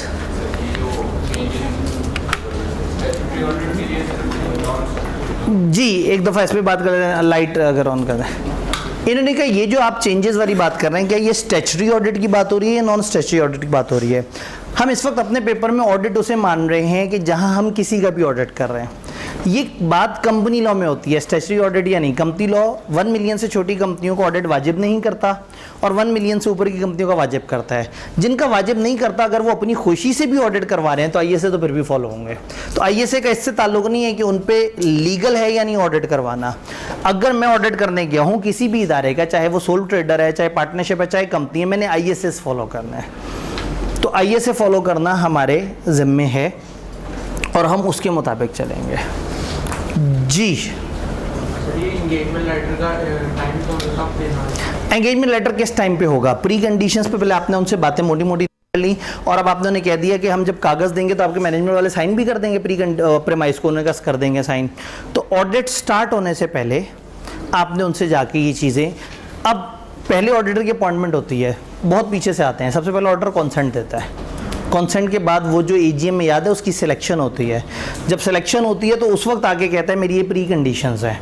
प्री कंडीशंस ना माने तो विड्रॉ कर देगा, वो नहीं, वो एक्सेप्ट करेगा। उनसे कहेगा जी आपने प्रॉपर तरीके से नहीं चले, और वो कहेंगे ये क्या बात करते हो, कंपनी लॉ के मुताबिक अब तुम अपॉइंटेड हो, तुम जुल्म कर रहे हो। तो कहेंगे कंपनी लॉ पूरा पढ़ना था, वहाँ पे राइट्स भी लिखे हुए थे। क्या राइट्स लिखे हुए थे? मुझे एक्सेस होगी सारी चीज़ों की, मैं जो इन्फॉर्मेशन कहूँगा मैनेजमेंट वाले मेरे से ताउन करेंगे। तुम ताउन नहीं कर रहे तो तुमने कंपनी लॉ के तहत मुझे अपॉइंट किया है, मैं कंपनी लॉ के तहत ही तुमसे निकलना चाहता हूँ, मुझे नहीं चाहिए तुम लोगों का साथ, क्योंकि तुम लोगों ने कंपनी लॉ को भी फॉलो नहीं किया। तो पहले कॉन्सेंट, कॉन्सेंट के बाद अपॉइंटमेंट, अपॉइंटमेंट के बाद प्री कंडीशन, प्री कंडीशन के बाद बैठ के एक मेज़ पे आमने सामने बैठ के टर्म्स तय करके ऑडिटर ये ख़त लिखता है और ये ख़त ऑडिटर की तरफ से मैनेजमेंट को जाता है, वो साइन करते हैं, एक कॉपी उनके पास होती है, ओरिजिनल ऑडिटर लेटर हमारे पास एंगेजमेंट लेटर होता है और हम अपनी फाइल में उसे लगा देते हैं। हाँ जी, एंगेजमेंट लेटर या 210 से रिलेटेड कोई सवाल? जी अगर ड्यूरिंग ऑडिट भी प्री कंडीशन में मसला है तो हमने विड्रॉ को हमेशा प्रेफर करना है, अनलेस कि लॉ हमें ना रोकता हो। क्योंकि प्री कंडीशन ऐसी चीज़ है कि इसके ऊपर ना बिटवीन द ऑडिट कंप्रोमाइज़ होना चाहिए, ना स्टार्ट ऑफ ऑडिट कंप्रोमाइज़ होना चाहिए। हाँ, लेकिन बिल्कुल एंड ऑफ ऑडिट पे पहुंच गए हैं तो वहाँ एक और स्टैंडर्ड कहता है कि देख लो प्रैक्टिकेबल भी है या नहीं, वो 700 में पढ़ते हैं हम। जी लेकिन अगर रीजनेबल जस्टिफिकेशन हो तो फिर तो नहीं करेंगे। जी अगर रीजनेबल जस्टिफिकेशन है तो मैंने बिल्कुल ऐसा नहीं कहा, मैं रीजनेबल जस्टिफिकेशन में तो मैं उनके साथ हूँ। हम जालिम नहीं है, हमारा मकसद क्लाइंट को गोली मार देना नहीं है, उसको खा नहीं जाना, बल्कि रेगुलर क्लास के बच्चों को पता होगा कि ऑडिटर कौन है और कौन नहीं है। ठीक है, ऑडिटर शिकारी नहीं है, चौकीदार है। ठीक है, ऑल्दो कई दफ़ा चौकीदार ही शिकारी होता है, लेकिन बहरहाल ऑडिटर जो है वो चौकीदार है, हिफाजत कर रहा है। ऑडिटर उनके इंटरेस्ट को प्रोटेक्ट कर रहा है। ऑडिटर जो है वो कोशिश कर रहा है कि अच्छाई हो, सबका फ़ायदा हो, उसका मकसद को इंतकाम लेना नहीं है। तो हमारा जो भी झगड़ा है वो वसीतर मफाद में है अवाम के। तो ऑडिटर का मकसद असल में झगड़ा नहीं है, अगर उनके पास एक अच्छी जस्टिफिकेशन है तो हम फ़ौरन से मान जाएंगे। तो मकसद झगड़ा नहीं था, मकसद ये था कि वो जो बात कर रहे हैं क्या वो लॉजिकल है। अगर वो लॉजिकल है और चीज़ें चल सकती हैं तो हम उसको ज़रूर कबूल कर लेंगे। यहाँ लाइन लिखी हुई थी कि अगर ऑडिटर एग्री कर ले तो रिवाइज टर्म्स तय कर लें, और अगर एग्री ना कर पाए तो फिर छोड़ के चला जाए। जी 210 क्लियर? आसान सा मासूम सा स्टैंडर्ड था। कोड ऑफ एथिक्स का एक थोड़ा सा पोर्शन किताब ने यहाँ दिया हुआ है, ऑल्दो वो बातें जगह जगह बार बार रिपीट होती हैं, लेकिन चलें फिर भी हम हल्का सा उसका तस्करा कर लेते हैं। अपॉइंटमेंट कोड ऑफ एथिक्स, इसके लिए हमें 1 भी बंद करना पड़ेगा और 3 भी। कोड ऑफ एथिक्स के अंदर अपॉइंटमेंट का एक छोटा सा 2 सफ़े का पोर्शन है, और इस 2 सफ़े के पोर्शन को आपने जितनी दफ़ा भी पढ़ लें, इसमें जो सबसे ज़्यादा काम की डिस्कशन है वो पिछले और नए ऑडिटर की आपस में बातचीत है। उससे पीछे इन्होंने शुरू में जेनेरिक डिस्कशन की हुई है। जब भी आप क्लाइंट या एंगेजमेंट एक्सेप्टेंस की तरफ आते हैं तो कुछ खतरे हैं। वो खतरे क्या हैं? एक क्लाइंट आपको बुला रहा है, जैसे ही क्लाइंट आपको बुला रहा है आपने करे नोटू, आप फ़ौरन जाके क्लाइंट को गले लगा लिया। जाहिर है जो आपको बुलाएगा तो वो पैसे तो देगा, तो जैसे ही वो आपको बुला रहे हैं तो बगैर सोचे समझे आपने जाके फ़ौरन से उनको एक्सेप्ट कर लिया, तो there is a huge self interest threat कि आप अपने ज़ाती मफाद के चक्कर में शायद अपनी कंपिटेंस भी नहीं देख रहे, शायद अपनी प्रोफेशनलिज्म भी नहीं देख रहे। तो एक बहुत बड़ा थ्रेट यहाँ पे है कि अगर आपको वो बुलाए और आप बगैर तहकीक किए उसको एक्सेप्ट करें तो वो गलत है। हो सकता है क्लाइंट की इंटेग्रिटी में मसला हो, क्लाइंट 2 नंबर हो, वो असलहे का कारोबार करते हो, वो 2 नंबर चीज़ों में इन्वॉल्व हो, वो स्मगलिंग का धंधा करते हो, वो बंदे ठीक ना हो, उनकी मार्केट में रेप्यूट ठीक ना हो, या हो सकता है वो आपको जो काम दें वो आपको आता ना हो, या आपके पास उतनी टीम ना हो, आपके पास उतने रिसोर्सेज ना हो। तो ऐसे में कोड ऑफ एथिक्स कहता है कि देखो क्लाइंट जब भी तुम्हें बुलाए तो एक दफ़ा क्लाइंट की एक्सेप्टेंस के वक्त थोड़ी सी एहतियात कर लो, समझ लो वो कौन है, कैसे हैं, उनका काम धंधा क्या है, तुम्हारे से क्या एक्सपेक्ट कर रहे हैं, तुम्हारे पास क्या कंपिटेंस है, उनकी क्या ख्वाहिश है। समझ लोगे तो सेल्फ इंटरेस्ट थ्रेट पे एक सेफगार्ड लग जाएगा, क्योंकि अच्छी तरह से समझ के तुमने ऑडिट एक्सेप्ट किया होगा। कोड ऑफ एथिक्स का जी वाला पोर्शन है, आई को बहुत ज़्यादा पसंद नहीं है, 2-3 दफ़ा हल्का फुल्का सा यहाँ से इन्होंने पूछा है, पिछले समझें कोई 50 अटेम्प्ट्स में, तो को बहुत ज़्यादा उनको लगाव नहीं है। ये इस चैप्टर में उन्हें 210 बहुत ज़्यादा पसंद है, इसलिए भी कि ये वाला पोर्शन 2-3 और जगह किसी ना किसी तरह से कवर हो जाता है। थोड़ा सा चैप्टर 3 में ISA 300 में कवर हो जाता है, थोड़ा सा इसी चैप्टर में आगे ISA 220 में भी कवर हो जाता है, थोड़ी सी बातें हमने अभी कर ली हैं, तो ये मल्टीपल जगह पे किसी हद तक कवर हो जाता है। तो इस पोर्शन को आपने बस जेनेरिकली पढ़ना है, लेकिन ज़्यादा ध्यान देना है वो जब पिछला और नया ऑडिटर आपस में बातचीत करते हैं, थोड़ा एंड पे जाके। अभी इसको थोड़ा सा तेज़ी से स्किम कर लेते हैं। Threat to compliance with integrity या प्रोफेशनल बिहेवियर आ जाएंगे अगर क्लाइंट के साथ कुछ क्वेश्चनेबल इश्यूज हुए। अगर आप गलत लोगों को सपोर्ट करेंगे तो इंटेग्रिटी और प्रोफेशनल बिहेवियर दांव पे लग जाएगा।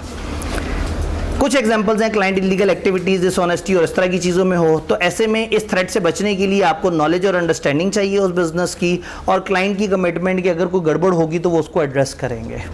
तो इसका मतलब है सही लोग सेलेक्ट करें, और अगर आपको खतरा है कि वो सही लोग नहीं है तो आप उस ऑडिट को एक्सेप्ट ना करें। दूसरा, self interest threat professional competence और ड्यू केयर का क्रिएट हो जाएगा अगर आप एक ऐसा काम उठा लें जो आप में कंपिटेंसीज नहीं है। तो बेहतर ये है कि आप क्या वो करें, आप ये चेक करें कि क्लाइंट का बिजनेस कैसा है, उनके ऑपरेशंस कैसे हैं, उनकी एंगेजमेंट की रिक्वायरमेंट क्या है, आपसे काम क्या चाह रहे हैं, नॉलेज क्या चाहिए, एक्सपीरियंस क्या चाहिए, और उसके बाद सेफगार्ड ये लगाएं कि ऐसे सफिशिएंट एंगेजमेंट पर्सनल अपने साथ लेके जाएं जिनके पास नेसेसरी कंपिटेंस हो। एक रियलिस्टिक टाइम फ्रेम को देखिए, उसके मुताबिक काम करें, और जहाँ जहाँ ज़्यादा टेक्निकल बात हो एक्सपर्ट्स को अगर इस्तेमाल कर सकें तो कर लें। तो 2 तरह के खौफ थे, एक खौफ ये था कि हम गलत क्लाइंट को ना चूज़ कर लें, और एक खौफ था हम गलत एंगेजमेंट को ना चूज़ कर लें। पहले है क्लाइंट एक्सेप्टेंस, क्लाइंट काम क्या दे वो बात की बात है, पहले देखिए क्लाइंट कैसा है, गलत लोग तो नहीं, 2 नंबर तो नहीं, मेल फंक्शनिंग तो नहीं कर रहे, मेल प्रैक्टिस में तो नहीं है, 2 नंबर कामों में तो नहीं है। अगर नहीं है तो ओके, क्लाइंट एक्सेप्ट हो गया। अब क्लाइंट हमें जो काम दे रहा है, मुझे ऑडिट आता है, मुझे टैक्स का काम दे रहे हैं, मुझे नॉर्मल ऑडिट आता है, वो मुझे एक स्पेशलाइज एरिया का ऑडिट दे रहे हैं। तो अगर ऐसा है तो देखना है उनका नेचर, बिजनेस क्या है, ये सब समझने के बाद देखना है क्या मेरे पास इतने कंपिटेंट लोग हैं। अगर हैं तो मुझे इस काम पे कंपिटेंट लोगों को सफिशिएंट लेवल पे अपॉइंट करना है, और ज़रूरत पड़ने पे एक्सपर्ट्स को भी बीच में लेके आना है। क्लियर? हमने तेज़ी, हम स्लो पढ़ना शुरू हो। आफ्टर अपॉइंटमेंट की क्या मोटे मोटे प्रोसीजर हैं। जैसे ही आप अपॉइंट हो, अब एथिकली आपने क्या क्या करना है। अपॉइंट होने के बाद आप इंश्योर करें कि पिछले ऑडिटर को तरीके से निकाला गया है। करंट ऑडिटर अगर उसने रिजाइन किया है तो क्या प्रॉपर तरीके से है, और अगर वो ऑफिस से निकला है तो क्या प्रॉपर लॉ वगैरह को फॉलो करके, यानी उसे निकाला गया या वो छोड़ के गया, या जो भी वो हुआ, क्या जो हुआ वो सही हुआ था। इंश्योर करें कि क्या मेरी अपॉइंटमेंट सही है, यानी अपॉइंट होने के बाद देखें पिछला सही से निकला और मैं सही से अपॉइंट हुआ या नहीं हुआ। और एक एंगेजमेंट लेटर बनाए न्यू क्लाइंट को देने के लिए। कहने का मतलब जब आप तो एक्सेप्ट होने के बाद आपने 3 काम करने हैं, पिछला सही से माइनस हुआ, मैं सही से ऐड हुआ, और एक एंगेजमेंट लेटर जो हमने उनको देना है। अब एंगेजमेंट लेटर वाली बात हमने ऑलरेडी समझी हुई है। जी जी, वो तो ऑलरेडी एससीसीपी से पूछेंगे ना, तो फिर इसको क्यों देखने की जरूरत? कौन एससीसीपी से पूछ रहा है? जब दूसरा पॉइंट कर रहा है तो क्लाइंट को चाहिए कि वो एससीसीपी से पूछे, बिल्कुल सही है। क्लाइंट को चाहिए वो सच बोले, क्लाइंट को चाहिए वो अकाउंट सही बनाए। क्या ऑडिटर ये यकीन करता है कि उन्होंने सच ही बोला होगा? क्या यकीन करता है कि उन्होंने अकाउंट सही बनाए होंगे? तो क्लाइंट की जिम्मेदारी है कि वो एससीसीपी को इन्वॉल्व करे। अब मैं आया हूँ तो मैं ये तो तसल्ली कर लूँ कि जो उन्हें चाहिए था वो उन्होंने किया भी है या नहीं। तो ये अजम्पशन तो अच्छी है कि क्लाइंट ने एससीसीपी को इन्वॉल्व तो किया होगा। अगर कानून फॉलो किया है तो एहतियातन मैं एक चेकलिस्ट देख लूँ कि क्या उन्होंने एससीसीपी को इन्वॉल्व किया था, क्या ये सारे मामलात हुए थे। अगर हुए थे तो ओके, तो बस ये तसल्ली करनी है। देन एक्सपर्ट का यहाँ इन्होंने तस्करा किया है, लेकिन यहाँ मैं इस पर जिक्र नहीं करूँगा क्योंकि ये बातें बड़ी थोड़े से उसमें लिखी हैं, और इंशाल्लाह गालबन हाँ कल के लेक्चर के बाद इंशाल्लाह ताला ये एक्सपर्ट वाली बात समझ आ जाएगी। तो इसको फिलहाल कैरी फॉरवर्ड कर दें और बेशक ना पढ़ें, क्योंकि यहाँ तकरीबन बहुत ही छोटी सी प्रेसी बनी हुई है एक्सपर्ट के स्टैंडर्ड की। ISA 620 जब अपॉइंटमेंट चेंज हो रही हो, जब एक बंदा जा रहा हो और दूसरा आ रहा हो, यानी कि एक बंदे ने दूसरे को रिप्लेस करना हो, चार्टर्ड अकाउंटेंट डिटरमाइन करेगा कि क्या मुझे एक्सेप्ट करना चाहिए या नहीं करना चाहिए। जब किसी एक पोटेंशियल मुमकिन क्लाइंट ने कहा कि इस बंदे को रिप्लेस करना है तुमने, या अगर एक बंदा ऑलरेडी काम कर रहा है और मैं उस काम के लिए अप्रोच कर रहा हूँ तो मुझे थोड़ी सी एहतियातें करनी है। यह एक ऐसा काम जो ऑलरेडी एक बंदा कर रहा था और मैं उसको कम्प्लीमेंट करने आ रहा हूँ, इसका मतलब है अगर पिछले बंदे को निकाल के मुझे बुला रहे हैं, ये काम वो मार्केट में लोगों से कह रहे हैं कि टेंडर जमा कराओ, हमें प्रपोजल जमा कराओ, या एक बंदे ने आधा काम किया हुआ और बाकी आधा मेरे से काम करवाना चाह रहे हैं, तो मुझे ध्यान से देखना होगा कि क्या मुझे एक्सेप्ट करना चाहिए या नहीं। क्योंकि सेल्फ इंटरेस्ट थ्रेड तो हमेशा कहेगा कि एक्सेप्ट कर लो, लेकिन ऐसे में मेरा प्रोफेशनल बिहेवियर ख़राब ना हो जाए, मैं अपने ही भाई बंद का गला ना घोट दूँ, अपने ही भाई को अपनी नौकरी से हटा के उसकी जगह पे तो नहीं आ रहा। कोड ऑफ एथिक्स, अब कोड ऑफ एथिक्स में आ गए ना, चार्टर्ड अकाउंटेंट सारे आपस में क्या है, भाई भाई बरादरी है। हमारे सिलेबस में नहीं है, लॉ कोड ऑफ एथिक्स ने एक्सप्रेसली कहा है अगर एक चार्टर्ड अकाउंटेंट एक फ़ीस पे ऑडिट कर रहा है तो दूसरा चार्टर्ड अकाउंटेंट उससे कम फीस कोट ही नहीं कर सकता, अंडरकटिंग नहीं कर सकता उस क्लाइंट के लिए। किसी और जगह अगर वो कम फीस चार्ज कराए, यानी एक क्लाइंट ने अगर एक दफ़ा फीस एक दे दी ना 5 लाख, तो अब अगली दफ़ा हल्की फर्म भी ऑडिट करेगी तो 5 लाख से कम कोई नहीं कोट करेगा, ताकि सीए बरादरी एक दूसरे के कंपटीशन में कितना मज़ा है। आई क्या पैसा कह दे कि अगर एक दफ़ा एक कॉलेज ने एक बच्चे को एक फ़ीस चार्ज की है तो दूसरा कॉलेज उसे कम चार्ज नहीं करेगा। आप अपने चार्टर्ड अकाउंटेंट बरादरी के साथ बुरा नहीं करेंगे, आप अपने भाई बंद कॉलेजों को जो है वो जीने देंगे। आप कम पैसों पे सस्ते में क्रैश कोर्सेज और इस तरह से करके आप जो है ना वो ख़राब नहीं करेंगे। तो हम तो अपने वो कोई रह तो नहीं गया ऑफ़र जो है उसके लिए 3-3.5 महीने इंतज़ार करना पड़ता है कि किसी भी टाइम पे हमारे कंपटीटर को बुरा ना लगे कि जी आपने तो सारी मार्केट ख़राब कर दी, तो उसके बाद खामोशी से आके कोई रह तो नहीं गया, या रिवीजन क्लासेस या इस तरह से करके। ऐसा कि आप लोगों को भी शायद आधों को नहीं पता होगा, इतनी खामोशी से ऑफ़र करते हैं। ये मैंने कहा ना कोई रह तो नहीं गया, पता नहीं आपको पता भी है नहीं, तो कोई रह तो नहीं गया के नाम से हमारी कुछ लाइव क्लासेस आती हैं। ज़्यादातर सब्जेक्ट्स होते हैं, 1-2 सब्जेक्ट्स को छोड़ के मैक्सिमम सब्जेक्ट्स होते हैं जो कि तकरीबन 2-2.5 महीने की एक रीज़नेबल लेंथ की क्लासेस होती हैं जिसमें सारे सब्जेक्ट कवर कराए जाते हैं, और वो हमेशा फ्री होती हैं और पिछले बड़े अरसे से हम करते आ रहे हैं। और दूसरा पेपर से 2-1 महीने पहले हम कुछ न्यूमेरिकल सब्जेक्ट्स की रिवीजन क्लासेस भी इसी तरह से फ्री ऑफ़र करते हैं उन लोगों के लिए जिन्होंने एंड तक कहीं पर भी दाखिला ना लिया हो। तो अगर शुरू में करें तो फिर सारों ने हमारा सर फाड़ देना है, वो कहेंगे कि ये तो फिर आप कंपटीशन को तबाह करने वाली बात कर रहे हैं, तो वो एंटी कंपेटिटिव बिहेवियर हो जाएंगे जिसमें कि आपके पास फैकल्टी भी तगड़ी हो और ऊपर से आप प्राइस भी बहुत ही अंडर कट कर दें, तो फिर तो सारों का सत्यानाश करने वाली बात है। वापस इधर आते हैं, सेल्फ इंटरेस्ट थ्रेड कंपेटेंस और ड्यू केयर का क्रिएट हो जाएगा अगर मैंने सारे फैक्ट्स समझने से पहले ये किया। तो ऐसे में अच्छा सेफगार्ड ये है कि मैं एग्जिस्टिंग ऑडिटर से, अकाउंटेंट या ऑडिटर जो भी वहाँ पे मौजूद है उससे पूछूं कि भाईजान तुम्हें क्या लग रहा है, मुझे आना चाहिए? वो कहेगा खुदा का खौफ करो यार, अपने भाई को निकालोगे। ऑब्टेन करूँ इन्फॉर्मेशन अदर सोर्सेज से, थर्ड पार्टी से पूछूं कि हाँ भाई ये क्या चल रहा है और किस तरह से। तो इसमें जो मेन प्रोसीजर है वो जो सबसे काम की स्लाइड है, यानी इस वाले टॉपिक में अगर कोई सबसे काम की बात है तो वो ये इधर दी हुई है इस वाली स्लाइड पे।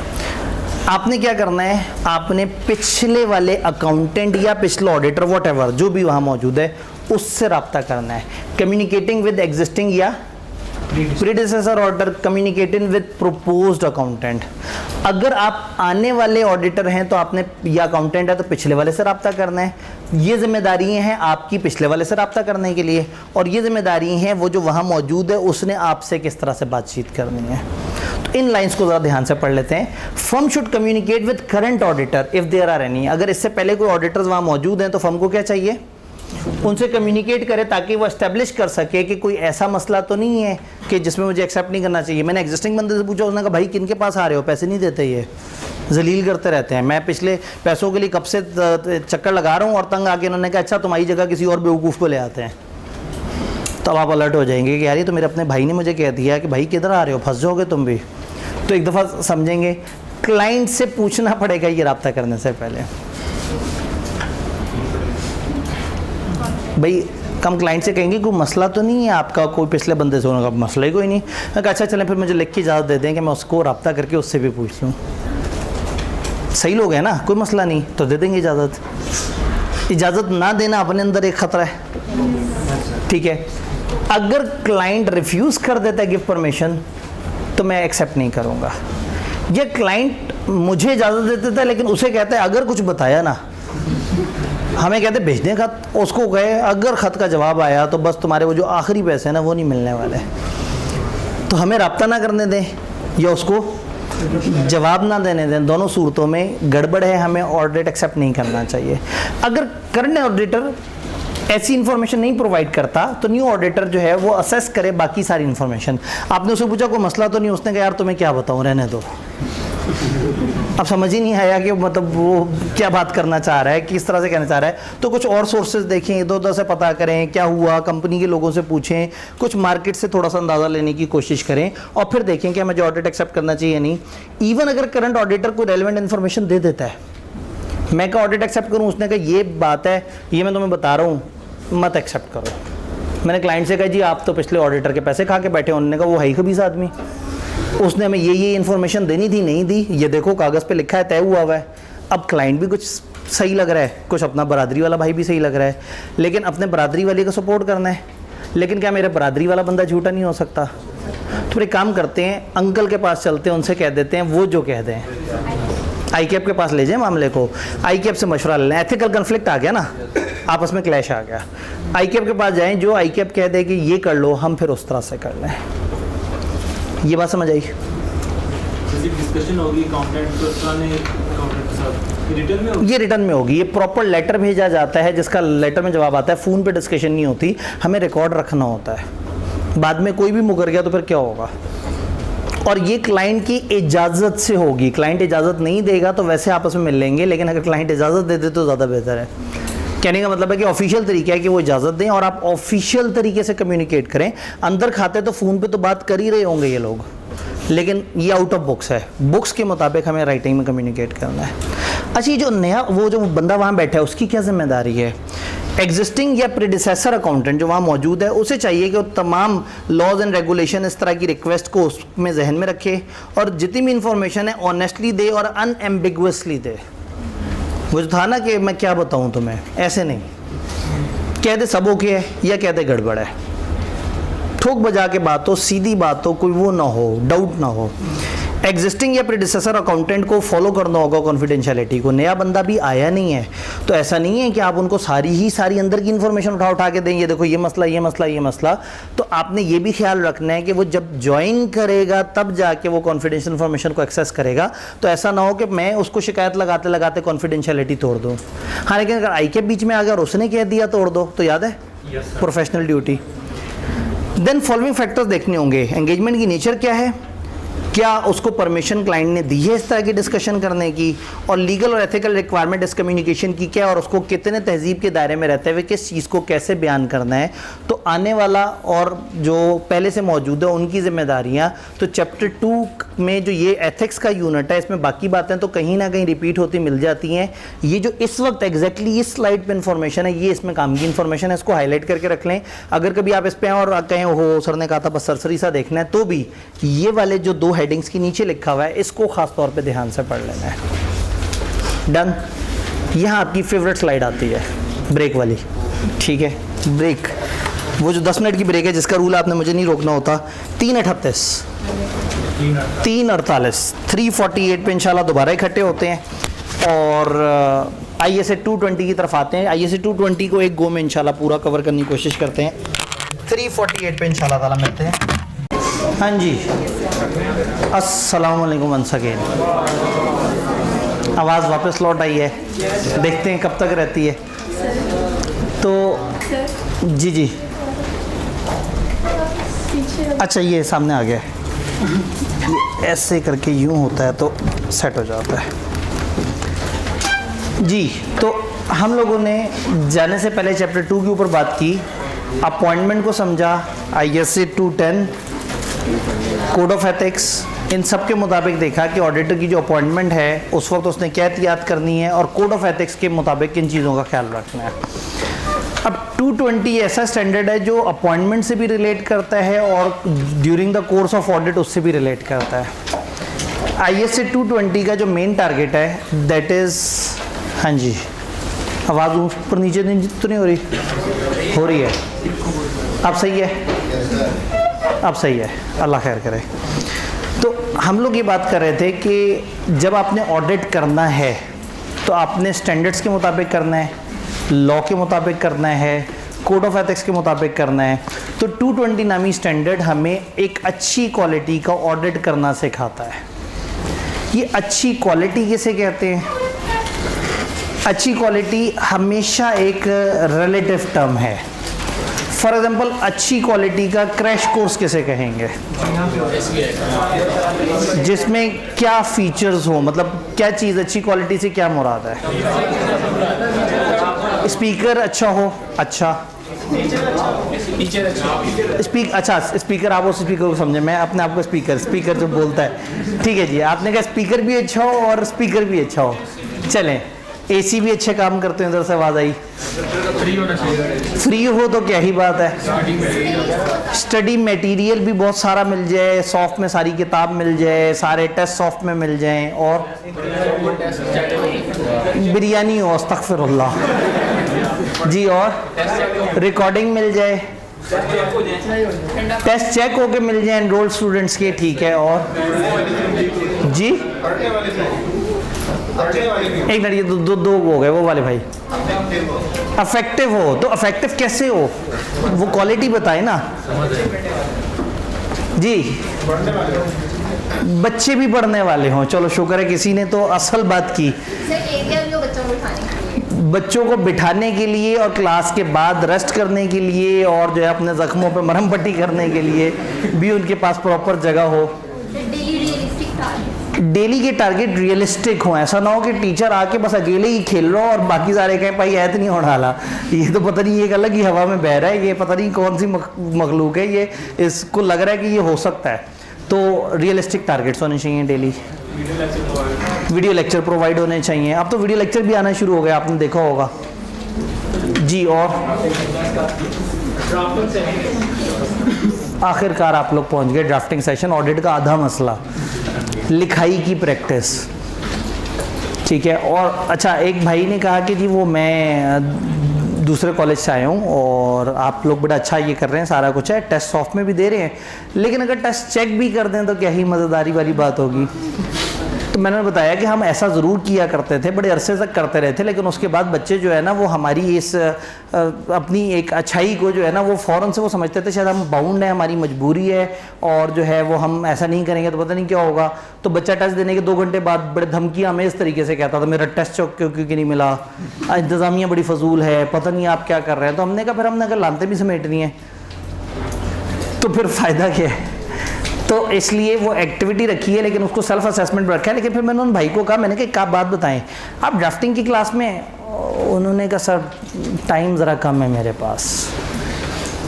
तो मैंने कहा भाई ड्राफ्टिंग की क्लास तो सबके लिए है, आप वहाँ बैठो, आप डेली लिखो, जो टीचर बता रहा है वो सुनो, जो साथ साथ लिखवा रहा है आप लिखो। तो टेस्ट में आपने इतना नहीं लिखना जितना ड्राफ्टिंग के सेशंस में लिख लेना है। लेकिन उसके लिए वो साहब के पास टाइम नहीं था। उन्होंने एक फैसिलिटी लेके जेब में रखनी थी कि कॉलेज ये कह दे कि मैं टेस्ट दूंगा और मैं अपने शाना मिजाज से किसी भी दिन आऊँगा, किसी भी चैप्टर का कोई भी टेस्ट कभी भी दे के चला जाऊँगा और बस ये कॉलेज मुझे चेक करके दे दे। तो कहने का मतलब है कि टेस्ट से ज़्यादा बड़े लेवल की सर्विस है ये ड्राफ्टिंग वाला जो सेशन है, जिसमें ऑन द गो एक लिविंग पर्सन सामने है। टेस्ट में तो आप एक बंद कमरे में टेस्ट दे के और चले जाते हैं, वो इनह्यूमन तरीके से होता है। यहाँ तो सामने बंदा बैठ के आपको फीडबैक दे रहा है, आपको लिखने के बारे में गाइड कर रहा है। तो ड्राफ्टिंग सेशन टेस्टों से ज़्यादा बड़ी एक्टिविटी है। और क्वालिटी के अंदर आपने सबसे एंड पे जाके ड्राफ्टिंग का जिक्र किया, जो कि बड़ी स्पेशल किस्म की स्किल है। खैर, इसका मतलब है अगर खाली एसी अच्छे चल रहे हो, आवाज़ भी ना आ रही हो, टीचर भी बस गुजारा मुजारा ही हो, क्रैश कोर्स हो भी 50 दिन का, तो क्वालिटी तो मर गई। इसका मतलब है किसी एक फीचर से क्वालिटी नहीं आएगी। टीचर बड़ा तूफानी है लेकिन सारे बच्चे पसीनों पसीन हुए हैं क्योंकि पंखे चल रहे हैं और एसी है ही नहीं लगा हुआ, वो भी आपको अच्छा नहीं लगेगा। टीचर अच्छा, एसी भी बड़े अच्छे, 2 दिन का क्रैश कोर्स, वो भी अच्छा नहीं। तो इसका मतलब ये हुआ कि अच्छा क्रैश वो है जिसमें ये 5-6 फीचर्स सारे के सारे पाए जाएं। तो जब भी हम किसी चीज़ की क्वालिटी की बात करते हैं, अच्छी क्वालिटी का प्रोजेक्टर वो है जिसका लेंस ज़्यादा लाइफ रखता हो, जिसका डिस्प्ले शार्प हो, जो बहुत तेज़ रोशनी में भी बेहतर डिस्प्ले देने की सलाहियत रखता हो, और जो अलग अलग लैपटॉप साइज़ के हिसाब से अपनी डायमेंशन को सही से एडजस्ट कर लेता हो, जो बहुत गर्म एनवायरनमेंट में भी चल सकता हो और लॉन्ग आवर्स की क्लासेस में दरमियान में हीटअप भी ना हो।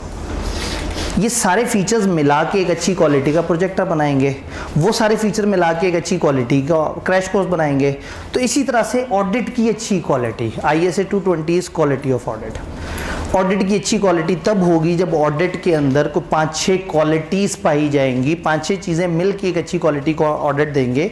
अभी हम लाइट बंद नहीं करते, धुंधला सा है, लेकिन इस वक्त सिर्फ मैंने मोटे मोटे नाम सामने लिखे हुए हैं।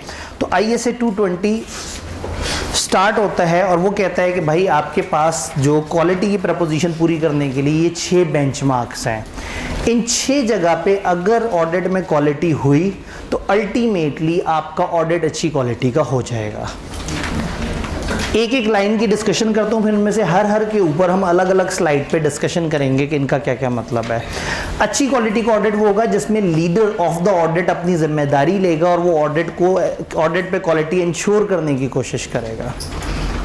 अच्छा ऑडिट वो होगा जहाँ एथिकल रिक्वायरमेंट जो रेलेवेंट हैं वो फॉलो की गई होंगी। अच्छा ऑडिट वो होगा जहाँ एक्सेप्टेंस एंड कंटिन्यूस क्लाइंट और ऑडिट एंगेजमेंट्स वगैरह की सही से की गई हो। अच्छा ऑडिट वहाँ होगा जहाँ एंगेजमेंट पे प्रॉपर रिसोर्सेज एलोकेट हुए हो। अच्छा ऑडिट वहाँ होगा जहाँ अच्छी डायरेक्शन सुपरविजन रिव्यू दिया गया है और कुछ केसेस में एंगेजमेंट क्वालिटी कंट्रोल रिव्यू भी हुआ हो। और अल्टीमेटली अच्छा ऑडिट वहाँ होगा जहाँ मॉनिटरिंग वाले हर वक्त चीज़ें देखते रहें और जो जो गड़बड़ी हो रही हैं उनको साथ साथ बेहतर करते रहें। तो अच्छी क्वालिटी का ऑडिट का मतलब है जिसमें 6 बेंचमार्क्स हों, लीडर ने अपना काम सही से अदा किया है, एथिक्स सही से फॉलो हुए हैं, एंगेजमेंट की एक्सेप्टेंस कंटिन्यूस सही तरीके से हुई है, रिसोर्सेज सही से एलोकेट हो गए हैं, ऑडिट की परफॉर्मेंस भी अच्छी हुई है, यानी कि डायरेक्शन सुपरविजन रिव्यू वगैरह बड़ा अच्छे तरीके से, और अल्टीमेटली एक डिपार्टमेंट ने साथ साथ मॉनिटर किया है कि हमारे जितने भी ऑडिट्स हैं वो सही काम कर रहे हैं या नहीं कर रहे हैं। ये 6 बेंचमार्क समझ आ रहे हैं। अब ऐसे में एक एक करके इन सारे बेंचमार्क्स को देखना है। प्रॉब्लम स्टेटमेंट ये है कि ऑडिट जो करते हैं वो साइन नहीं करता और जो साइन करता है वो करता नहीं है। ऑडिट करना होता है पार्टनर्स ने, फर्म ने ऑडिट करना होता है। फर्म के हेड्स कौन होते हैं? पार्टनर।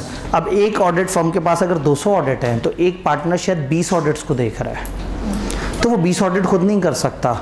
20 ऑडिट पे टीम जाएगी ऑडिट करने के लिए, काम करेंगे टीम और साइन करेगा पार्टनर। ये बहुत ख़तरनाक बात है। पार्टनर 20-25 साल के तजर्बे वाला बंदा है, ऑडिट अकाउंटिंग में उसने ज़िंदगी गुजारी है, वो सीनियर चार्टर्ड अकाउंटेंट है, वो बड़ा कॉम्पिटेंट है, बड़ा तजर्बा है, सारा कुछ है, और जो ऑडिट करने गए हैं वो आप लोग हैं। अपने बारे में सुनते साथ ही हासा निकल गया, देखा हम करेंगे बस ठीक है सर, मतलब बस गुजारा मुजारा ही हो गया ना। ऑडिट करने जा रहा है, टीम में कोई प्रोबेशनर है, कोई जूनियर है, कोई सेमी सीनियर है, कोई सीनियर है, किसी का आधे साल का तजर्बा है, किसी का 1.5 साल का तजर्बा है, इन्होंने करना है। अच्छा, फिर उन सबको सुपरवाइज किसी मैनेजर या सुपरवाइजर ने करना है, उसका भी 4-5 साल का तजर्बा है। करना इन्होंने ऑडिट है, साइन उसने करने हैं, साइन होने हैं जिम्मेदार लेवल के बंदे के। अच्छा, क्लाइंट ने ये ऑडिट दिया था एक सीनियर मैच्योर बंदे को जो 17, 18, 20, 25 साल का तजर्बा रखता था, सीनियर चार्टर्ड अकाउंटेंट था।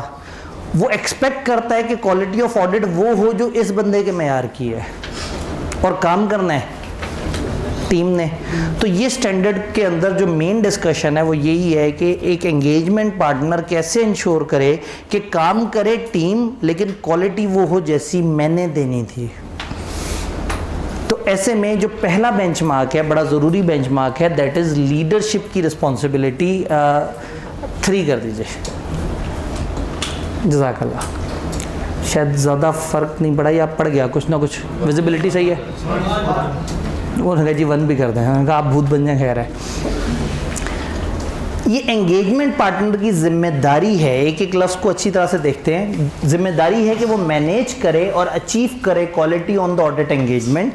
In doing so, engagement partner shall be sufficiently and appropriately involved throughout the audit engagement. ऐसा ना हो कि बस ज़्यादा से ज़्यादा ऑडिट के लालच में ऑडिट पकड़ा, टीम को फॉरवर्ड किया और अगला ऑडिट पकड़ने चला गया। अब टीम उस ऑडिट का बेचारा कबाड़ा करके बैठी हुई है। तो एंगेजमेंट पार्टनर की सबसे अहम जिम्मेदारी है कि उसके अंडर एंगेजमेंट पार्टनर, हम पार्टनर नहीं बोल रहे हैं, एंगेजमेंट पार्टनर बोल रहे हैं। एक फर्म में 200 अगर ऑडिट्स हैं और उनमें से 20-20 ऑडिट किसी एक पार्टनर के ज़िम्मे है, तो जिस पार्टनर के ज़िम्मे वो ऑडिट है वो एंगेजमेंट पार्टनर है। वो थ्रू आउट कोशिश करे कि वो क्वालिटी को मैनेज और अचीव करे और नज़र आए कि वो सफिशेंटली एंड अप्रोप्रिएटली लेवल पे इन्वॉल्व है उस एंगेजमेंट में। वो शुरू में भी चीज़ों को देख रहा है, दरमियान में भी चीज़ों को देख रहा है, एंड पे भी चीज़ों को देख रहा है, गाइड भी कर रहा है, सुपरवाइज भी कर रहा है, मॉनिटर भी कर रहा है, हेल्प भी कर रहा है, ज़रूरत पड़ने पे काम भी कर रहा है। एंगेजमेंट पार्टनर को रिस्पॉन्सिबिलिटी लेनी होगी clear, consistent and effective actions की, इंक्लूडिंग एम्फसाइजिंग। ये जिम्मेदारी लेगा कि तमाम एक्शंस क्लियर हों, कंसिस्टेंट हों, प्रॉपर हों, और अल्टीमेटली वो जिन चीज़ों पे फोकस कर रहा है that all engagement team member are responsible for contributing to management and achievement of quality. Engagement partner मुसलसल टीम को गाइड करेगा कि यू आर एक्सपेक्टेड कि आप अच्छी क्वालिटी का काम करें, आपने गड़बड़ नहीं करनी। यानी कि खुद तो क्वालिटी सोचे ही सोचे, अपनी टीम के अंदर भी क्वालिटी की बातें बार बार करे। Importance of professional ethics, values and attitude समझाए अपनी टीम को। ओपन एंड रोबस्ट कम्युनिकेशन को एनकरेज करें, उनसे क्या डरना नहीं है मेरे से। ये नहीं सोचना कि पार्टनर से पूछेंगे कि काम कैसे करें तो वो डांट देगा। पूछो, ऑडिट ख़राब करने से बेहतर है मेरे से पूछ लो, कोई बात नहीं, थोड़ा बहुत बेस्ट तो करूँगा लेकिन काम अच्छा हो जाएगा। तो अपनी टीम को गाइड करे कि तुमने क्वालिटी को सोचना है, अपनी टीम को गाइड करे कि तुम लोगों ने कंट्रीब्यूट करना है चीज़ों में, एथिक्स को सोचना है, तुम लोगों ने अच्छी communication with in team and with in support जो वो है client, with in your team और एंगेजमेंट पार्टनर हर लेवल पे अच्छे तरीके से करना है। अपने कंसर्न रेस करने विदाउट फियर ऑफ रिप्रेजल। इस खौफ को जहन में नहीं रखना कि बेइज्जती हो जाएगी, बुरा मान जाएंगे, लोग नाराज़ हो जाएंगे, मुझे टीम से निकाल देंगे, ये टेंशन नहीं लेनी, खुल के कम्युनिकेट करना है। हर एंगेजमेंट टीम मेंबर की इंपॉर्टेंस कि वो professional scepticism through out audit engagement जहन में रखे। अब पता है क्या, ये स्टैंडर्ड जो किताब में लिखा है इसने ड्रैग बहुत किया, लंबे लंबे पूरे स्टैंडर्ड के जुमले हैं। आई के अपने ये बड़ा एमरजेंसी में किताब में डाला तो इसके वर्ड्स बहुत ज़्यादा स्मार्ट नहीं किए, और तकरीबन उतनी ही एमरजेंसी में मैंने भी किताब में डाला चूँकि वक्त कम था और किताब प्रिंटिंग के लिए जानी थी। ये थोड़ा सा और शॉर्ट हो सकता है, तो आप कीवर्ड्स आइडेंटिफाई कर सकते हैं। जैसे इसके अंदर आप कहें कि मैनेज एंड अचीव क्वालिटी और सफिशिएंटली एंड अप्रोप्रिएटली इन्वॉल्व। फिर एंगेजमेंट पार्टनर रिस्पॉन्सिबिलिटी लेगा किस चीज़ की, कि वो जो टीम मेंबर्स हैं वो क्वालिटेटिव एंगेजमेंट लेवल की बात कर रहे हैं, एथिक्स को फॉलो कर रहे हैं, ओपन एंड रोबस्ट कम्युनिकेशन है, और देन प्रोफेशनल स्केप्टिसिज्म। इन 4 चीज़ों का ध्यान रखना है टीम ने, और इस चीज़ का ध्यान एंगेजमेंट पार्टनर ने रखना है कि टीम ने इन चीज़ों का ध्यान रखा है नहीं रखा। आपने काम करना नहीं है, जिन्होंने काम करना है आपने उनसे काम करवाना है। तो पार्टनर ने ये नहीं करना कि मैं एथिक्स को फॉलो करूँ, पार्टनर ने टीम को कहना है कि तुमने ऑडिट करते हुए एथिक्स को फॉलो करना है। तो सबसे पहली और सबसे ज़रूरी चीज़ क्या है during the course of audit, engagement partner जिम्मेदारी लेगा कि क्वालिटी का काम होगा। जब टीम को पता है कि हमारा पार्टनर तो आखिरी दिन ही हमसे पूछेगा तो बस वो तो कचरा ही करेंगे।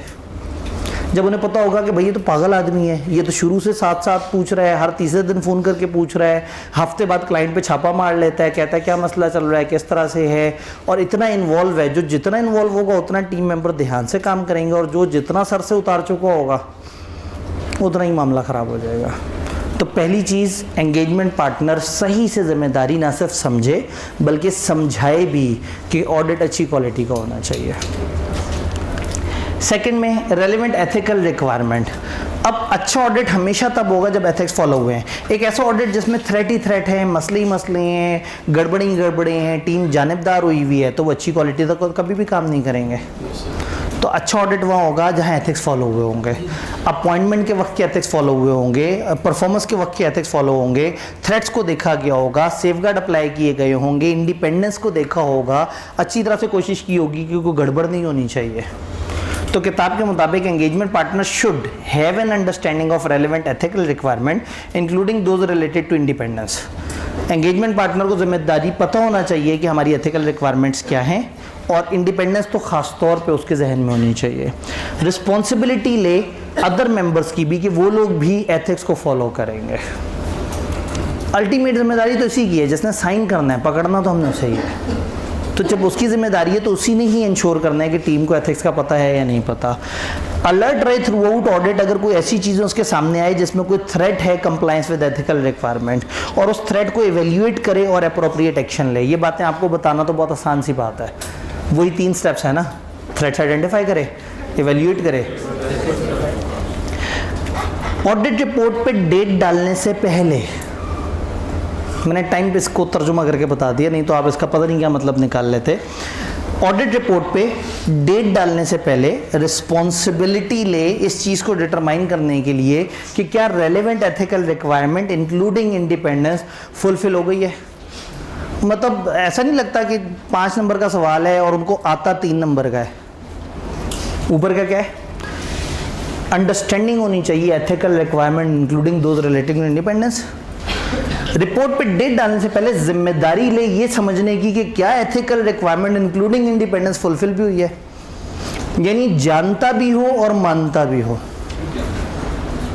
तो बस खींच रहे हैं। अल्टीमेटली क्या कीवर्ड्स हमें पता लगे, ethical requirement including independence 1, responsibility for team members 2, number 3 वो कॉन्सेप्चुअल फ्रेमवर्क वाली बात, और नंबर 4 तो वही नंबर 1 का ही रेपिटेशन थी। तो 3 काम की बातें मिली कि ethical requirement including independence, team की जिम्मेदारी, और अल्टीमेटली कॉन्सेप्चुअल फ्रेमवर्क को अप्लाई करने की जिम्मेदारी। तो फिर क्या होगा, ऑडिट क्वालिटी अच्छी हो जाएगी। लेकिन इस अकेले से नहीं होगी, ये 6 की 6 चीज़ों से होगी। ये सेकेंड बेंचमार्क समझ आया। Third benchmark, acceptance and continuous of client relationship audit engagement. Client और ऑडिट की, याद है क्लाइंट की सिलेक्शन, क्लाइंट देखें कैसे हैं, फिर ऑडिट की सिलेक्शन या एंगेजमेंट कि मैं कंपिटेंट हूँ या नहीं। तो उन्होंने कहा जी अच्छा ऑडिट तब होगा जब आपने क्लाइंट और एंगेजमेंट एक्सेप्टेंस के ऊपर प्रॉपर काम किया होगा। और ये बातें आपने पढ़ी हुई हैं, दोबारा देख लेते हैं। ये डिटरमाइन करें कि फर्म की पॉलिसीज और प्रोसीजर्स क्या हैं एक्सेप्टेंस और कंटिन्यूस से रिलेटेड, क्या हमने उनको फॉलो किया है। देखें कि हमारे पास क्या इन्फॉर्मेशन थी एक्सेप्टेंस और कंटिन्यूस से रिलेटेड, फिर वो इन्फॉर्मेशन जो थी आपने अपनी फर्म को बताई, क्या फर्म ने उस पर प्रॉपर एक्शन लिए। अब वो बातें कि अगर हमारे पास नॉलेज ना हो तो हमें एक्सेप्ट नहीं करना चाहिए, अगर गड़बड़ हो तो एक्सपर्ट लेके आने चाहिए, अगर कंपिटेंस ना हो तो कंपिटेंस ऐड करनी होगी। तो जो भी एक्सेप्टेंस और कंटिन्यूस के स्टेप्स वो जो कोड ऑफ एथिक्स के थे, वहाँ जो हमें पता लगा, क्या टाइमली फर्म को बताया, क्या फर्म ने उसके ऊपर प्रॉपर एक्शन लिए। तो इस पोर्शन में यहाँ पढ़ के कुछ नहीं समझ आ रहा है, इन्होंने बस उसी चीज़ को घुमाया है कि बस आप ये देख लो कि एक्सेप्टेंस और कंटिन्यूस की जो आपकी प्रॉपर जिम्मेदारी है, क्या वो प्रॉपर जिम्मेदारी आपने सही से अदा कर दी है। चाहें तो आप इधर वो कोड ऑफ एथिक्स वाली बातें भी लिख सकते हैं कि क्लाइंट की इंटेग्रिटी वगैरह को अच्छी तरह से देख लें, क्लाइंट की बिजनेस और उसको देख लें कि इलीगल एक्टिविटीज़ में तो नहीं है, और अपने आप को देख लें कि टाइम रिसोर्स कंपिटेंस है या नहीं। लालच में ऑडिट एक्सेप्ट कर लिया, टाइम ही नहीं था, क्वालिटी तो गिर जाएगी। आपको आता नहीं था, आपने ऑडिट एक्सेप्ट कर लिया, गलत होगा। आपके पास टीम मेंबर्स 2 थे और ऑडिट में कम से कम 6 चाहिए थे, अच्छी क्वालिटी का नहीं होगा। तो टाइम रिसोर्स कंपिटेंस मौजूद हो तो ऑडिट एक्सेप्ट करना चाहिए, वरना नहीं। तो ऑडिट और क्लाइंट की एक्सेप्टेंस जितने अच्छे तरीके से और फर्म के रूल्स के मुताबिक हुई होगी, उतना ही ऑडिट की क्वालिटी बेहतर हो जाएगी। इसके साथ कनेक्ट कर देते हैं वो रिसोर्सेज को। कीवर्ड्स बता दें स्लाइड जी, अब इस स्लाइड में अनफॉर्चुनेटली कोई प्रॉपर कीवर्ड नहीं है सिवाय इसके कि फर्म की पॉलिसीज और प्रोसीजर्स की को इंश्योर करना है आपने कि जो एक्सेप्टेंस और कंटिन्यूस से रिलेटेड जो फर्म ने तरीके बनाए हुए हैं, क्या उनको वो किया है। और दूसरा अगर कीवर्ड वो करना है तो जो इन्फॉर्मेशन आई है क्या उस पर एक्शन हुए। तो compliance of firm policies and procedure and जो इन्फॉर्मेशन आपको मिली है उस इन्फॉर्मेशन पे प्रॉपर एक्शंस। मैं एग्जैक्टली रात में एक टाइम पे बैठ के सोच रहा था कि मैं इन स्लाइड्स को सिर्फ कीवर्ड्स की हद तक लेकिन चूंकि ये वाले स्टैंडर्ड को लोग जब किताब में पढ़ते हैं तो परेशान होते हैं कि इसमें काफ़ी ड्रैग हुई लंबी लंबी बातें हैं, तो फिर मैंने ये डिसाइड किया कि मैं क्लास में उसको पूरा बताते हुए साथ साथ कीवर्ड ऐड करता जाऊं, लेकिन मैं पूरे जुमले बताऊं ताकि जो लोग पढ़ के परेशान हो रहे हैं उनको टेंशन ना हो। ये बात समझ आई? देन रिसोर्सेज, एक फर्म के लिए रिसोर्सेज क्या हैं? उसके लोग, उसके सॉफ्टवेयर्स, उनके टाइम, उनके एक्सपर्ट्स, उनकी जो टीम्स हैं, उनके जो टूल्स हैं, ये सारे फर्म के रिसोर्सेज हैं। एंगेजमेंट पार्टनर ये देखे कि क्या सफिशिएंट और अप्रोप्रिएट रिसोर्सेज अवेलेबल हैं कि हम ये एंगेजमेंट को परफॉर्म करें, और अगर हैं तो क्या हम इस क्लाइंट पे असाइन कर चुके हैं। एक क्लाइंट ऐसा है जिसके ऊपर बहुत सारा काम होना है और बहुत सारे प्रिंट्स निकलने हैं, और वो प्रिंट्स जो है वो बार बार फाइलों में बनने हैं, और हमारे पास प्रिंटर मौजूद है लेकिन वो टैक्स डिपार्टमेंट वालों के पास है, और हमारे पास प्रिंटर नहीं है। अब हम बैठे हुए हैं, ऑडिट कर रहे हैं, दरमियान में प्रिंट निकले तो उन कागज़ों पे वर्किंग हो। तो अगर प्रिंटर मेरे पास नहीं है तो शायद मैं अच्छी क्वालिटी का ऑडिट नहीं कर सकता। अजीब सी बात है, लेकिन बहरहाल तकलीफ तो होगी। ये ऐसे ही है जैसे आप अकाउंटिंग का एक बड़ा सा सवाल करने बैठ गए और कैलकुलेटर नहीं मिल रहा। कर तो आप कुछ ना कुछ गुजारा मुजारा लेंगे, या पेपर में गए हो आई कैप के और कैलकुलेटर ले जाना भूल जाएं, या आप अपनी पसंद का बॉल पेन ना खरीद पाएँ और एक और बॉल पेन जो आपके हाथ पे सेट नहीं हो रहा। कितनी उलझन होती है। तो ये टूल्स, ये सारे रिसोर्सेज ज़रूरी हैं। हालांकि बॉल पेन का पेपर से ताल्लुक़ नहीं है, पेपर दिमाग से करना है, लेकिन वो टूल पे हाथ सेट हुआ होता है। तो बगैर कैलकुलेटर के अकाउंटिंग का पेपर सही से नहीं होगा, अच्छे बॉल पेन के बगैर थ्योरी का पेपर सही से नहीं होगा। तो अच्छे सॉफ्टवेयर, अच्छे टूल्स, अच्छे सपोर्टिंग इक्विपमेंट्स के बगैर ऑडिट भी बहुत अच्छा नहीं होगा। हालांकि ऑडिट के अंदर उनका रोल बड़ा कम है, लेकिन वो ना होने की वजह से जो तकलीफ और दिक्कत है वो ऑडिट को ख़राब करेगी। तो नंबर 1, क्या वो अवेलेबल हैं, असाइंड हैं, और क्या वो टाइमली मैनर पे टीम को मिल गए हैं। Then members of engagement team और कोई भी एक्सटर्नल एक्सपर्ट्स या इंटरनल ऑडिटर्स वगैरह जो डायरेक्ट असिस्टेंस दे रहे हैं, जो इस टीम का पार्ट नहीं है, क्या ये इन सब लोगों के पास मिला के कंपिटेंस और कैपेबिलिटी मौजूद है। यानी हमारे ऑडिटर प्लस ISA 620 में जिसमें हम एक्सपर्ट को यूज़ करते हैं, प्लस ISA 610 जिसमें हम इंटरनल ऑडिटर्स को यूज़ करते हैं, क्या हम plus internal auditor plus experts मिला के क्या एक कंपिटेंस नज़र आ रही है। क्या हम collectively as a team competent हैं। तो क्या रिसोर्सेज अवेलेबल हैं और क्या हम लोग कम्पिटेंट हैं। अगर एंगेजमेंट पार्टनर डिटरमिन करता है कि रिसोर्सेज असाइंड या मेड अवेलेबल आर इनसफिशिएंट, तो एंगेजमेंट पार्टनर को चाहिए कि वो एक्शन ले और रिसोर्सेज को इकट्ठा करे ताकि वो इस ऑडिट पे लगा सके। और अगर उसके पास रिसोर्सेज वाकई नहीं है तो उसे ये देखना होगा कि क्यों हमने एक्सेप्ट की थी एंगेजमेंट जब हमारे पास रिसोर्सेज अवेलेबल नहीं थे। तो टेक्निकली यहाँ जो कीवर्ड्स हुए वो ये हुए कि sufficient appropriate resources assigned for the task, और number 2 team plus expert plus internal auditor collectively क्या कंपिटेंट हैं। यानी इन सब लोगों को जोड़ के अगर हम देखें तो क्या अब हम वो सारे अब मामले पूरे कर सकते हैं जिसमें हमारी कंपिटेंस काउंट हो। डन। अभी तक इर्द गिर्द के माहौल पे बात हो रही है। आपने कहा क्रैश कोर्स में टीचर अच्छा भी हो, आपने कहा दिन भी मुनासिब होने चाहिए, आपने नहीं कहा लेकिन कुर्सियाँ भी कंफर्टेबल होनी चाहिए, एसी भी चल रहे हों, सारा कुछ वो हो। ये सारी चीज़ें तो हैं, लेकिन एक और बात है, बहुत अच्छा टीचर हो लेकिन उस वक्त सही से ना पढ़ाए। तो जो सबसे ज़रूरी चीज़ होगी ना क्रैश कोर्स की अच्छी परफॉर्मेंस के लिए वो होगी कि during the crash course perform किया जाए। सिर्फ अच्छा टीचर, अच्छा एसी, अच्छा कमरा, अच्छे फोम वाली कुर्सी, अच्छा टाइम टेबल, ये भी ज़रूरी है, लेकिन ये इर्द गिर्द की सपोर्ट एक्टिविटी है। और सबसे ज़रूरी एक्टिविटी क्या है? परफॉर्मेंस सबसे बेहतर हो। परफॉर्मेंस नहीं तो कुछ नहीं। कैलकुलेटर मिल गया लेकिन आपको चलाना नहीं आया तो बेकार हो गया। लेकिन चलाना आता था और कैलकुलेटर मौजूद नहीं था तो थोड़ी सी दिक्कत है। कैलकुलेटर मौजूद है और चलाना ही नहीं आता तो बहुत बड़ी दिक्कत है। तो जो सबसे बड़ा बेंचमार्क है वो है एंगेजमेंट परफॉर्मेंस। एंगेजमेंट परफॉर्मेंस पुराने ज़माने में इसका नाम एंगेजमेंट परफॉर्मेंस होता था, अब हम इसको डायरेक्शन, सुपरविजन एंड रिव्यू कहते हैं। पुराने ISA 220 और इसमें एक फ़र्क ये है कि पुराने ISA 220 में जो लोग पुराने हैं, अभी ये जो जिन्होंने पहली दफ़ा पढ़ा वो इसको इग्नोर कर दें। पुराने ज़माने में हम कहते थे एंगेजमेंट टीम को एलोकेट करना, वो एक 6 में से एक फीचर होता था। अब हम उसको बोलते हैं एंगेजमेंट रिसोर्सेज। इसी तरह से पहले एंगेजमेंट परफॉर्मेंस और क्वालिटी कंट्रोल रिव्यूअर का एक पूरा लंबा चौड़ा प्रोसेस होता था कि कब आएगा, क्यों आएगा, क्या क्या करेगा। अब वो चीज़ ख़त्म हो गई है। अब हम उस स्टेप को कहते हैं डायरेक्शन, सुपरविजन एंड रिव्यू। तो देखते हैं हमारी एंगेजमेंट परफॉर्मेंस बेसिकली किस तरफ आ रही है। डायरेक्शन, सुपरविजन और रिव्यू। एक दफ़ा ज़रा लाइट्स ओपन कर दीजिएगा। 1-3 सबसे अहम चीज़, सबसे बड़ा प्रॉब्लम जो बीइंग अ टीचर मैं फेस करता हूँ, जो बहुत सारी फील्ड के लोग नहीं फेस करते, वो है आप लोगों की परफॉर्मेंस को बाद में देखना। फुटबॉल के कोच ने फुटबॉल की टीम को सिखाया, साथ साथ प्रैक्टिस मैचेस वगैरह करवाए, साथ साथ गाइड करता रहा, और जब असल में मैच खेला तो उस वक्त बैठ के देख रहा था, उलझन में था, और मैच के बाद उन्हें कहा कि तुमने वो वाली चीज़ ऐसे गलत की, वो चीज़ ऐसे गलत की। इधर टीचर बेचारा फंस जाता है, गाइड करता है, कोच करता है, टेस्ट लेता है, सारा कुछ है, उसके बाद आपको कह देता है जाओ ICAP में इम्तिहान दो। जब आप इम्तिहान कर रहे हैं तो भी हम आपको नहीं देख रहे, और इम्तिहान के बाद आपका आंसर स्क्रिप्ट भी हमारे पास नहीं है। हमारी इन्फॉर्मेशन क्या होती है, बच्चा आके कहता है सर मैंने 105 नंबर का पेपर अटेम्प्ट किया था। वो जो मर्जी कह दे, हमें तो मानना पड़ेगा सर बड़ा परफेक्ट हुआ था, मैंने आके देखे थे, सारे जवाब मैच कर रहे थे, चाहे उस वक्त ना कर रहे हो, लेकिन बच्चा चंद दिन बाद तक कॉन्फिडेंस की उस महराज पे पहुंच चुका होता है कि वो तो ये मानता है कि उसने हर चीज़ परफेक्ट की थी।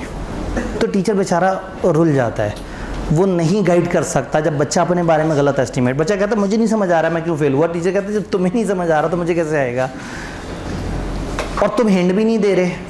कह दो कि मैंने सवाल पूरे नहीं किए थे, नहीं सवाल भी पूरे किए थे। कह दो कि मेरी राइटिंग गंदी थी, राइटिंग भी बड़ी परफेक्ट थी, सवाल भी सारे समझ आ गए थे, जवाब भी सारे मैच हो रहे हैं। तो फिर टीचर तंग आके कहेगा यार वो ICAP वाले पागल होंगे जो फेल कर दिया, ऐसे जन्नती बच्चे को क्यों फेल कर दिया उन्होंने। तो ये एक प्रॉब्लम है, ये एक प्रॉब्लम है कि हम उसकी क्वालिटी इंप्रूव नहीं कर सकते क्योंकि हम डिपेंडेंट हैं आपके ऊपर। आप गलत इन्फॉर्मेशन देंगे, हम गलत ओपिनियन देंगे। आप सही इन्फॉर्मेशन देंगे, हम सही ओपिनियन देंगे। आप कहेंगे सर मुझे लिखते हुए टेक्निकल सवालों में, लिखाई में मसला हो, मैं कहूँगा अरे वाह ज़बरदस्त ये बात है, ये चीज़ को इस तरह से ड्राफ्टिंग की प्रैक्टिस करो, ये 4 सवाल हाथ से लिख के कर लो। लेकिन अगर आप नहीं बताएंगे तो हम कुछ नहीं कर सकते। इसको एक एज है ऑडिट वाले बंदे को, क्लाइंट को रिपोर्ट देने से पहले ये देख सकता है कि उन्होंने क्या काम किया है। हम अपने कॉलेज में आखिरी दफ़ा मॉक में तो आपकी परफॉर्मेंस देख सकते हैं, लेकिन उसके 2 हफ्ते बाद आप ICAP में पहुंचे तो उससे पिछले दिन बीमार हो गए, वो हमारे कंट्रोल में नहीं है। वहाँ जाके दिमाग नहीं चला, हमारे कंट्रोल में नहीं है। ऑडिट का पेपर ही सबसे एंड पे, उससे पीछे आप कचरे में जा चुके होते हैं अकाउंटिंग्स में, और होता ये है कि सारा सेशन मोहब्बत भी अकाउंटिंग से की और पेपर में हो भी गंदे गए। तो वो ऑडिट जो आपको आता भी है वो बेचारा रुल जाता है, इस वजह से कि उस वक्त तक इम्पैक्ट होता है, आप थके हुए भी होते हैं, आप वैसे भी थके हुए होते हैं, और तो वो अल्टीमेटली वो सारा गमो गुस्सा पिछले पेपरों को ऑडिट के ऊपर आके निकल जाता है। तो we don't have a margin कि हम उस टाइम पे उस क्वालिटी को, जो पोस्ट यहाँ से गए हुए क्वालिटी है, उसको इम्प्रूव कर सकें। बट एंगेजमेंट पार्टनर के पास ही मार्जिन है। उसने टीम को ऑडिट शुरू करने से पहले बताया कि कैसे करना है, ऑडिट के दौरान गाइड किया कैसे करना है, ऑडिट ख़त्म होने पे उनके किए हुए काम को चेक किया, क्लाइंट को रिपोर्ट देने से पहले अच्छी तरह से तसल्ली कर ली कि क्या काम है, और रिपोर्ट खुद ने दी। बात समझ रहे हैं? तो ऑडिट की क्वालिटी कैसे बेहतर होगी? काम करना है बच्चों ने, समझाना है पार्टनर ने, साइन करना है पार्टनर ने, पेपर देना है आपने, और पेपर रह जाए तो कहना है जी आब्दी साहब से पढ़ा था फेल हो गया। ये नहीं कहेंगे मैंने गंदी तैयारी की थी फेल हो गया, आब्दी साहब से पढ़ा था फेल हो गया। टीचर को फ़ौरन से बदनाम कर देंगे। तो कहने का मतलब ये है कि अब पार्टनर के साथ भी यही होगा, ऑडिट ख़राब होगा, लोग क्या कहेंगे, पार्टनर ने गंदा ऑडिट किया। हालांकि ऑडिट तो गंदा टीम ने किया होगा, लेकिन टीम किसकी थी? तो बच्चे ने अगर गंदा परफॉर्म किया तो टीचर कसूरवार। अगर टीचर को मौका मिल जाए कि पोस्ट रिव्यू करने का, आप ICAP को पेपर देने से पहले अगर मुझे दिखा दें, उस वक्त मैं उसे देखूं और मैं कहूं यार क्या कर रहे हो, इसको ऐसे करो ऐसे करो ऐसे करो, और वो सारा कुछ करके भेजें और फिर फेल हो जाए तो मेरी जिम्मेदारी बने। ऑडिट वाले के पास ये एज है कि वो रिजल्ट, फाइनल आउटकम को क्या कर सकता है, कंट्रोल कर सकता है। तो टीम को ऑडिट पे भेजने से पहले दे एक बड़ी कंप्रीहेंसिव डायरेक्शन, गाइड करे कि आपने क्या क्या करना है। जाने से पहले पार्टनर 25 साल का तजर्बा रखता है, टीम को सामने बिठाया, इसी तरह से कमरे में आया, प्रोजेक्टर चलाया और कहा हाँ भाई ये वाली कंपनी जो है ये सर्विसेज प्रोवाइड करती है। सर्विस प्रोवाइड करने वाली कंपनी में ये 4 एरियाज बड़े इंपॉर्टेंट होते हैं, HR की कॉस्ट, फलाना फलाना और फलाना। जब इस जगह पे जाओगे तो एक बहुत बड़ा मसला आएगा, इनकी एक्रूवल्स का मसला आएगा। इनके कॉन्ट्रैक्ट्स होते हैं कई कई महीनों के, तो समझ नहीं आता कि कट ऑफ कब लगाना है, किस टाइम की इनकम रिकॉर्ड करनी है, किस टाइम की नहीं करनी। एसेट पूरे साल इस्तेमाल हो रहे होते हैं, सर्विस 2 महीने दी गई होती है। तो सर्विस की ऑर्गेनाइजेशन में जब आप ऑडिट करने गए ये 4-5 तरह के मसले आएंगे। फिर वो कहेगा इस क्लाइंट के बारे में, कहेगा ये क्लाइंट वालों से मेरा पिछले इतने साल से रिलेशन है, ये लोग हमेशा नॉन करंट एसेट की डिटेल बहुत देर से देते हैं, तो जाके टाइम से मांगना शुरू कर देना। इनके हमेशा ट्रायल के अंदर फलाना एरिया में एरर होता है, उसे जाके ज़रा देख लेना। इनके वो वाले सॉफ्टवेयर में अक्सर ये वाला प्रॉब्लम आता है, उसे भी देख लेना। अब ये साउंड भी है और इसने पिछले ऑडिट्स भी किए हुए हैं और टीम मेंबर शायद पहली दफ़ा जा रहे हैं उस ऑडिट पे, तो जाने से पहले उनके साथ एक लंबी सेटिंग करनी है। सेटिंग को कहते हैं डायरेक्शन सेटिंग। आप डायरेक्शन सेटिंग कर रहे होते हैं, तो एक सेटिंग करते हैं जिसमें आप एक डायरेक्शन दे रहे होते हैं कि ये ऑडिट है, ये इसके ट्रिकी एरियाज़ हैं, ये बड़े एरियाज़ हैं, ये फोकस एरियाज़ हैं, ये लेस फोकस एरियाज़ हैं, इस पर यूँ ध्यान करना, इस पर यूँ ध्यान करना, ये चीज़ इस तरह से ज़रूरी है, ये चीज़ इस तरह से ज़रूरी है। अब टीम चार्ज हो गई, आपने उन्हें समझा दिया है, अब वो जाके काम करना शुरू करेंगे। तो फिर सेकंड वर्ड आएगा सुपरविजन। जाके छापे मारें, फ़ोन करें, मैंने वो कहा था वो ट्रायल मांग लिया है, और नहीं सर वो बस भूल गया था। भाई खुदा का खौफ करो, अब ट्रायल मांग लो, कल मैं पूछूंगा, नहीं मांगा हुआ तो मैं छोड़ूंगा नहीं। जो समझा के भेजा है अब साथ साथ सुपरवाइज करता रहेगा, वो सही काम कर रहे हैं, काम सही तरीके से हो रहा है, ये सही हो रहा है, वो सही हो रहा है। तो टीम को साथ साथ पूछता रहे, जानता रहे, छापे मारता रहे, उनसे जो प्रॉब्लम्स हैं वो डिस्कस करता रहे और देखता रहे कि ऑडिट स्मूथ तरीके से हो रहा है। वो कहेंगे जी ये ऐसी जगह है कि हम जाते हैं वो हमें इनकार कर देते हैं। उनसे कहा कौन इनकार करे, मेरे साथ चलो। वो गए, उससे मिले, उसने इनकार किया, पार्टनर आपको साथ लेके डायरेक्टर के रूम में चला गया। उनसे कहा देखिए मेरा टीम मेंबर है, ये काम करना चाह रहा है, आपका फलाना अकाउंट्स डिपार्टमेंट का बंदा इनको इन्फॉर्मेशन नहीं दे रहा। उसने वहीं उसे बुलाया, सामने बुला के झाड़ दिया कि यार ये ऑडिटर इनको क्यों इनकार करते हो। अब वो क्लाइंट के बंदे ने कहा कि ये निक्या जब बंदा जो है मतलब छोटा सा स्टूडेंट है, इसकी बेस पे मुझे जनाब 55 साल के बंदे को डांट पड़ गई। वो कहेंगे भाई चाहे ये आए चाहे ये बड़े वाले अंकल आए, सेम रिस्पेक्ट देनी है, इसको इन्फॉर्मेशन उसी तरह से देनी है, नहीं तो ये बात गलत हो जाएगी। तो अब बार बार पार्टनर घुस रहा है, टीम की इज्जत को बेहतर कर रहा है क्लाइंट की नज़र में, टीम की इन्फॉर्मेशन को, यानी कि जितना जितना टीम सहूलत में आएगी उतना उतना ऑडिट बेहतर होगा। तो ये दरमियान की हरकत क्या कहलाएगी, सुपरविजन। इस सुपरविजन के बाद अब एंड पे ऑडिट उन्होंने कंप्लीट कर लिया। अब तमाम टीम मेंबर से कहकर अपना काम दिखाओ, अपने वर्किंग पेपर्स दिखाओ। वो वर्किंग पेपर्स दिखाएंगे तो अब उन वर्किंग पेपर को देखेगा और चेक करेगा कि क्या उन्होंने स्टैंडर्ड्स को सही से फॉलो किया या नहीं किया। ये फेस कहलाएगा रिव्यू का। शुरू में डायरेक्शन दी, दरमियान में सुपरविजन की, अब काम हो जाने के बाद देखेगा रिव्यू। डिफरेंट एरियाज़ को पकड़ के मुख्तलिफ लोगों से, हाँ भाई नॉन करंट एसेट वाले तुम जो काम करो डेप्रिसिएशन की वर्किंग दिखाओ, एसेट्स की लिस्ट दिखाओ, कौन कौन से फिजिकली वेरीफाई किए हैं, अच्छा ये पॉलिसी किया वो पॉलिसी है। 1-1.5-2 घंटा लगा के उस नॉन करंट एसेट वाले एरिया में उसने जो काम किया उसको समझेगा और जहाँ लगेगा हल्की क्वालिटी का काम है वहाँ बता देगा क्लाइंट से ये 2-3 और इन्फॉर्मेशन लेके इस एरिया को यूँ कंप्लीट कर लो। ये सब करने के बाद वो इस पोजीशन पे आ जाएगा कि वो रिपोर्ट दे सके। यहाँ तक बात समझ आई? इसको अब एक दफ़ा देखते हैं 1-3 एक दफ़ा दोबारा। जज़ाकल्लाह। एंगेजमेंट पार्टनर रिस्पॉन्सिबिलिटी लेगा direction supervision of the members of engagement team and review of their work. किताब ने एक जुमले में कूजे में समेट दिया सारा का सारा समंदर। तो एक बहुत बड़ी एक एक्टिविटी है, मैंने इसलिए आपको समझा दिया कि अब आपके जहन में एक पूरा नक्शा आ जाए। अब किताब के अल्फाज देखते हैं। ये डिटरमिन करेगा कि नीचे timing and extent of direction supervision and review proper planned और परफॉर्म्ड है और क्या एंगेजमेंट के हिसाब से क्या हमने सही डायरेक्शन सुपरविजन दी है या नहीं दी। डॉक्यूमेंटेशन को अप्रोप्रिएट पॉइंट्स इन टाइम पे रिव्यू करेगा ड्यूरिंग द ऑडिट ताकि देखे कि टीम गलत डायरेक्शन में तो नहीं जा रही।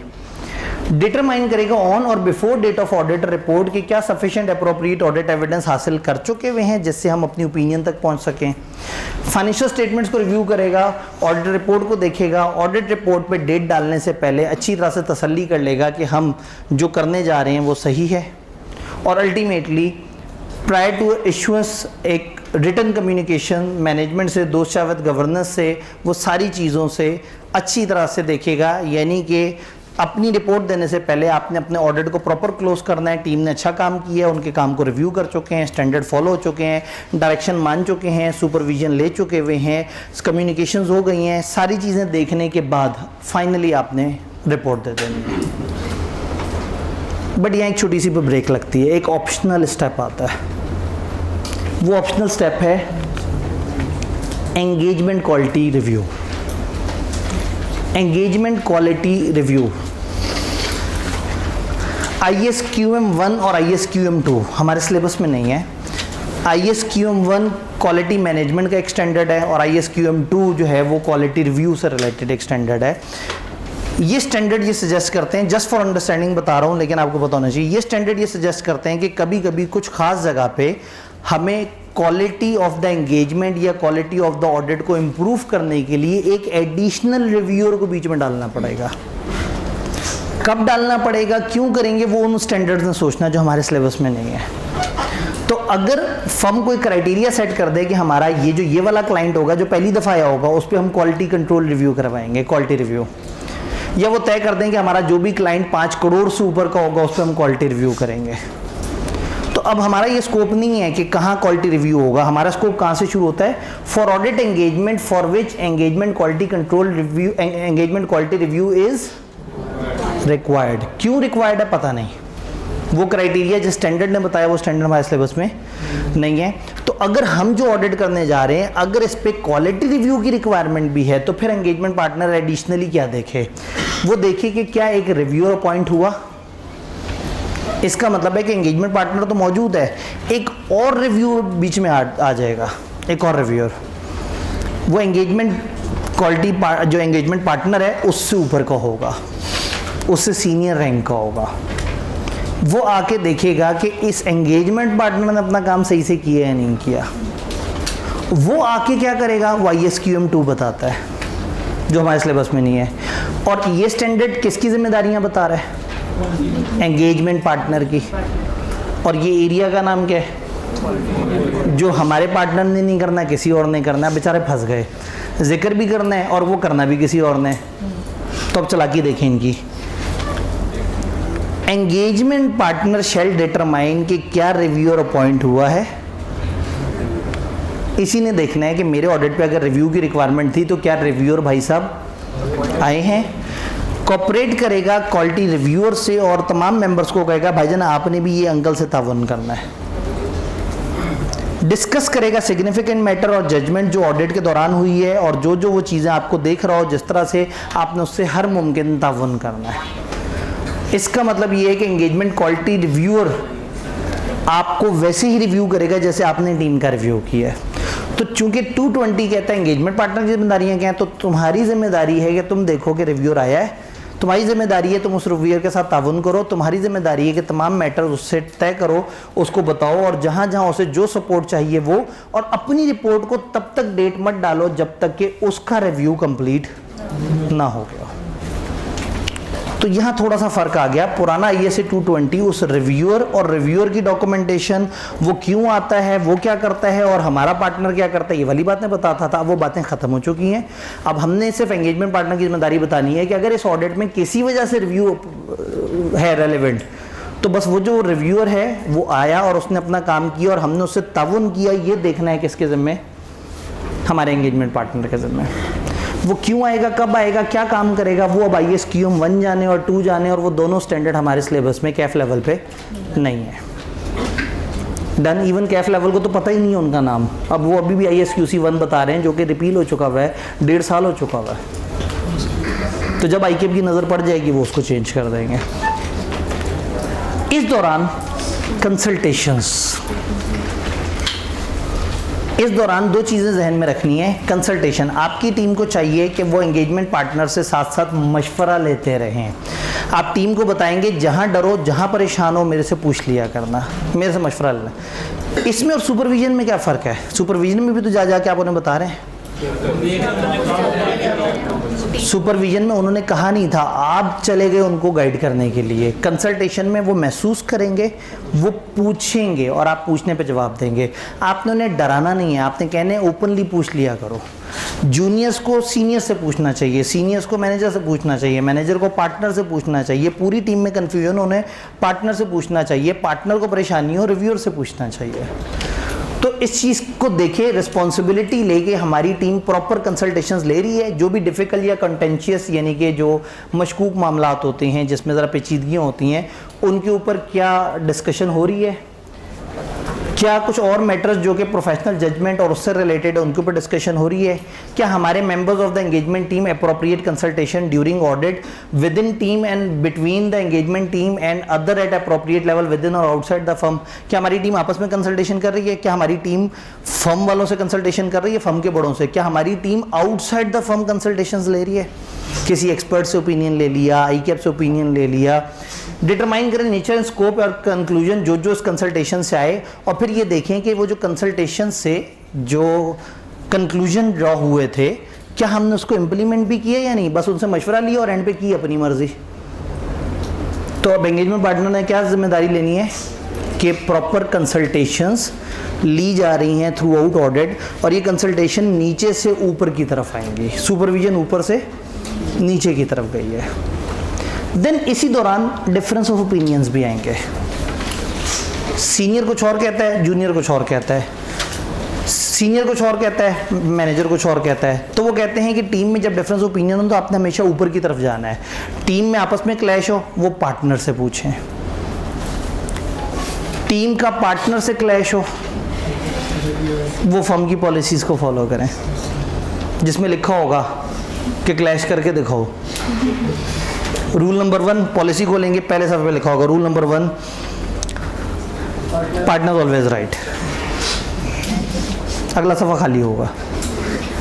यह हो सकता है अगले सफ़े पे लिखा हो rule number 2 if partner is wrong refer to rule number 1। आप दोबारा वहाँ पहुँचेंगे लिखा होगा पार्टनर ऑलवेज राइट। तो इन्होंने कह दिया कि आप फर्म की पॉलिसी देखो, लेकिन पाकिस्तान में मजाक है, फर्म की पॉलिसी में आप पार्टनर से नॉर्मली डिसएग्री नहीं कर सकते, लेकिन अंग्रेज़ों के यहाँ ऐसा ज़रूर हो सकता है कि टीम मेंबर को पार्टनर से इख्तलाफ हो और वो फर्म के बड़ों के सामने रखें कि देखिए हमारा पार्टनर नहीं समझ रहा हम कितनी अच्छी बात कर रहे हैं। तो डिफरेंस ऑफ ओपिनियन अगर विद इन एंगेजमेंट टीम हो या बिटवीन एंगेजमेंट टीम और एंगेजमेंट क्वालिटी रिव्यूअर या इंडिविजुअल जो एक्टिविटीज़ कर रहे हैं इंक्लूडिंग जिनसे कंसल्टेशन ली गई है, तो एंगेजमेंट टीम को फॉलो करना होगा फर्म की पॉलिसीज़ और प्रोसीजर इस तरह के डिफरेंसेस के लिए। एंगेजमेंट पार्टनर रिस्पॉन्सिबिलिटी लेगा कि डिफरेंस ऑफ ओपिनियन अगर आए तो क्या वो एड्रेस हुए, क्या वो रिजॉल्व हुए, और क्या जो कंक्लूजन उससे निकली वो प्रॉपर डॉक्यूमेंट और इम्प्लीमेंट हुई या नहीं हुई। डन। फाइनली छठा, monitoring and remediation. There must be a monitoring wing. Firm के अंदर एक मॉनिटरिंग का एक सेपरेट डिपार्टमेंट होना चाहिए जो साथ साथ देखता रहे कि तमाम एंगेजमेंट पार्टनर्स, तमाम लोग अपनी अपनी जिम्मेदारी सही से अदा कर रहे हैं या नहीं कर रहे। तो वो मॉनिटरिंग हर वक्त बताए कि इस ऑडिट में ये मसला आया था, इस ऑडिट में ये मसला आया था, यहाँ ये थ्रेट था, यहाँ थ्रेट मीट नहीं हुआ था, यहाँ डायरेक्शन नहीं दी थी, यहाँ सुपरविजन नहीं दी थी। तो मॉनिटरिंग ये पहले पांचों विंग्स को देखेगा। लेकिन प्रॉब्लम क्या है, ये स्टैंडर्ड किस ज़बान में लिखा गया है कि एंगेजमेंट पार्टनर क्या करेगा और क्या मॉनिटरिंग उसने करनी है। तो अब यहाँ इन्हें लिखना पड़ेगा कि एंगेजमेंट पार्टनर देखेगा कि क्या इसकी ऑडिट की भी मॉनिटरिंग हो रही है या नहीं हो रही। जैसे रिव्यू इसने नहीं करना, किसी और ने करना है, इसने ये इंश्योर करना है कि मेरा रिव्यू हुआ या नहीं हुआ। तो एंगेजमेंट पार्टनर रिस्पॉन्सिबिलिटी लेगा, अंडरस्टैंडिंग लेगा, इंफॉर्मेशन लेगा फर्म के मॉनिटरिंग डिपार्टमेंट और रेमिडिएशन प्रोसेस से, और देखेगा कि मेरे ऑडिट के ऊपर उसका क्या इम्पैक्ट है, और फिर जो वो एक्शन कहेंगे आप उस पर अप्रोप्रिएट एक्शन। मॉनिटरिंग ने कहा जी आपकी एक टीम मेंबर का ये थ्रेट निकल आया, इसको ज़रा ठीक करें। तो एंगेजमेंट पार्टनर हर वक्त देखता रहेगा कि मॉनिटरिंग वाले क्या काम कर रहे हैं और वो आपको क्या सजेस्ट कर रहे हैं, और जो वो सजेस्ट कर रहे हैं क्या आप उसको पूरा कर रहे हैं। Remaining alert through out the audit engagement for information जो रेलिवेंट हो सकती है मॉनिटरिंग और रेमेडिएशन के लिए, और ये सारी बातें उन्हें भी बताएगा। जो जो उसको अजीब सी बात लगे, जैसे लगे कि इस पर मॉनिटरिंग वाला एक्शन लेंगे, तो वो इन्फॉर्मेशन उनको कम्युनिकेट कर दे। डन। ये बात समझ आई। एंड पे बस डॉक्यूमेंटेशन है। ISA 230 आपको पता है ऑडिट डॉक्यूमेंटेशन का स्टैंडर्ड है। वो कहते हैं जब आप ऑडिट डॉक्यूमेंटेशन के स्टैंडर्ड को अप्लाई करेंगे तो इस वाले स्टैंडर्ड के अंदर आपने क्या लिखना है, जो मैटर आइडेंटिफाइड हुए, जो डिस्कशन हुई लोगों के दरमियान, जो कंक्लूजन्स हुई, जो आपने जिम्मेदारियां एथिक्स की फुलफिल करनी थी उसकी डॉक्यूमेंटेशन, एक्सेप्टेंस और कंटिन्यूस वाली बातों की डिस्कशन, नेचर स्कोप या कंक्लूजन जो भी हुई उनको देखना है, और अगर क्वालिटी रिव्यू था तो क्वालिटी रिव्यूअर और उसके जो सारे काम थे जब तक वो कंप्लीट नहीं हुए तब तक आपने अपनी रिपोर्ट वगैरह को फाइनल नहीं करना था, तो उसकी भी डॉक्यूमेंटेशन। यानी स्टैंडर्ड में आपने जो कुछ भी किया उन सबको लिख लें कि आपने अपनी अपनी जिम्मेदारियां सही से अदा कर दें। तो स्टैंडर्ड पास पेपर्स को देखेंगे तो इंपॉर्टेंट नहीं है। ISA 220 बड़े अरसे तक हमारे सिलेबस से गायब रहा, एक दो अटैम्प्ट में आया, फिर दोबारा गायब हो गया, फिर बड़े अरसे तक गायब रहा। तो ये अभी तक पिछले समझें 25-30 अटैम्प्ट में मुश्किल से चंद गिनती की अटैम्प्ट हैं जिसमें हमारे सिलेबस में रहा है।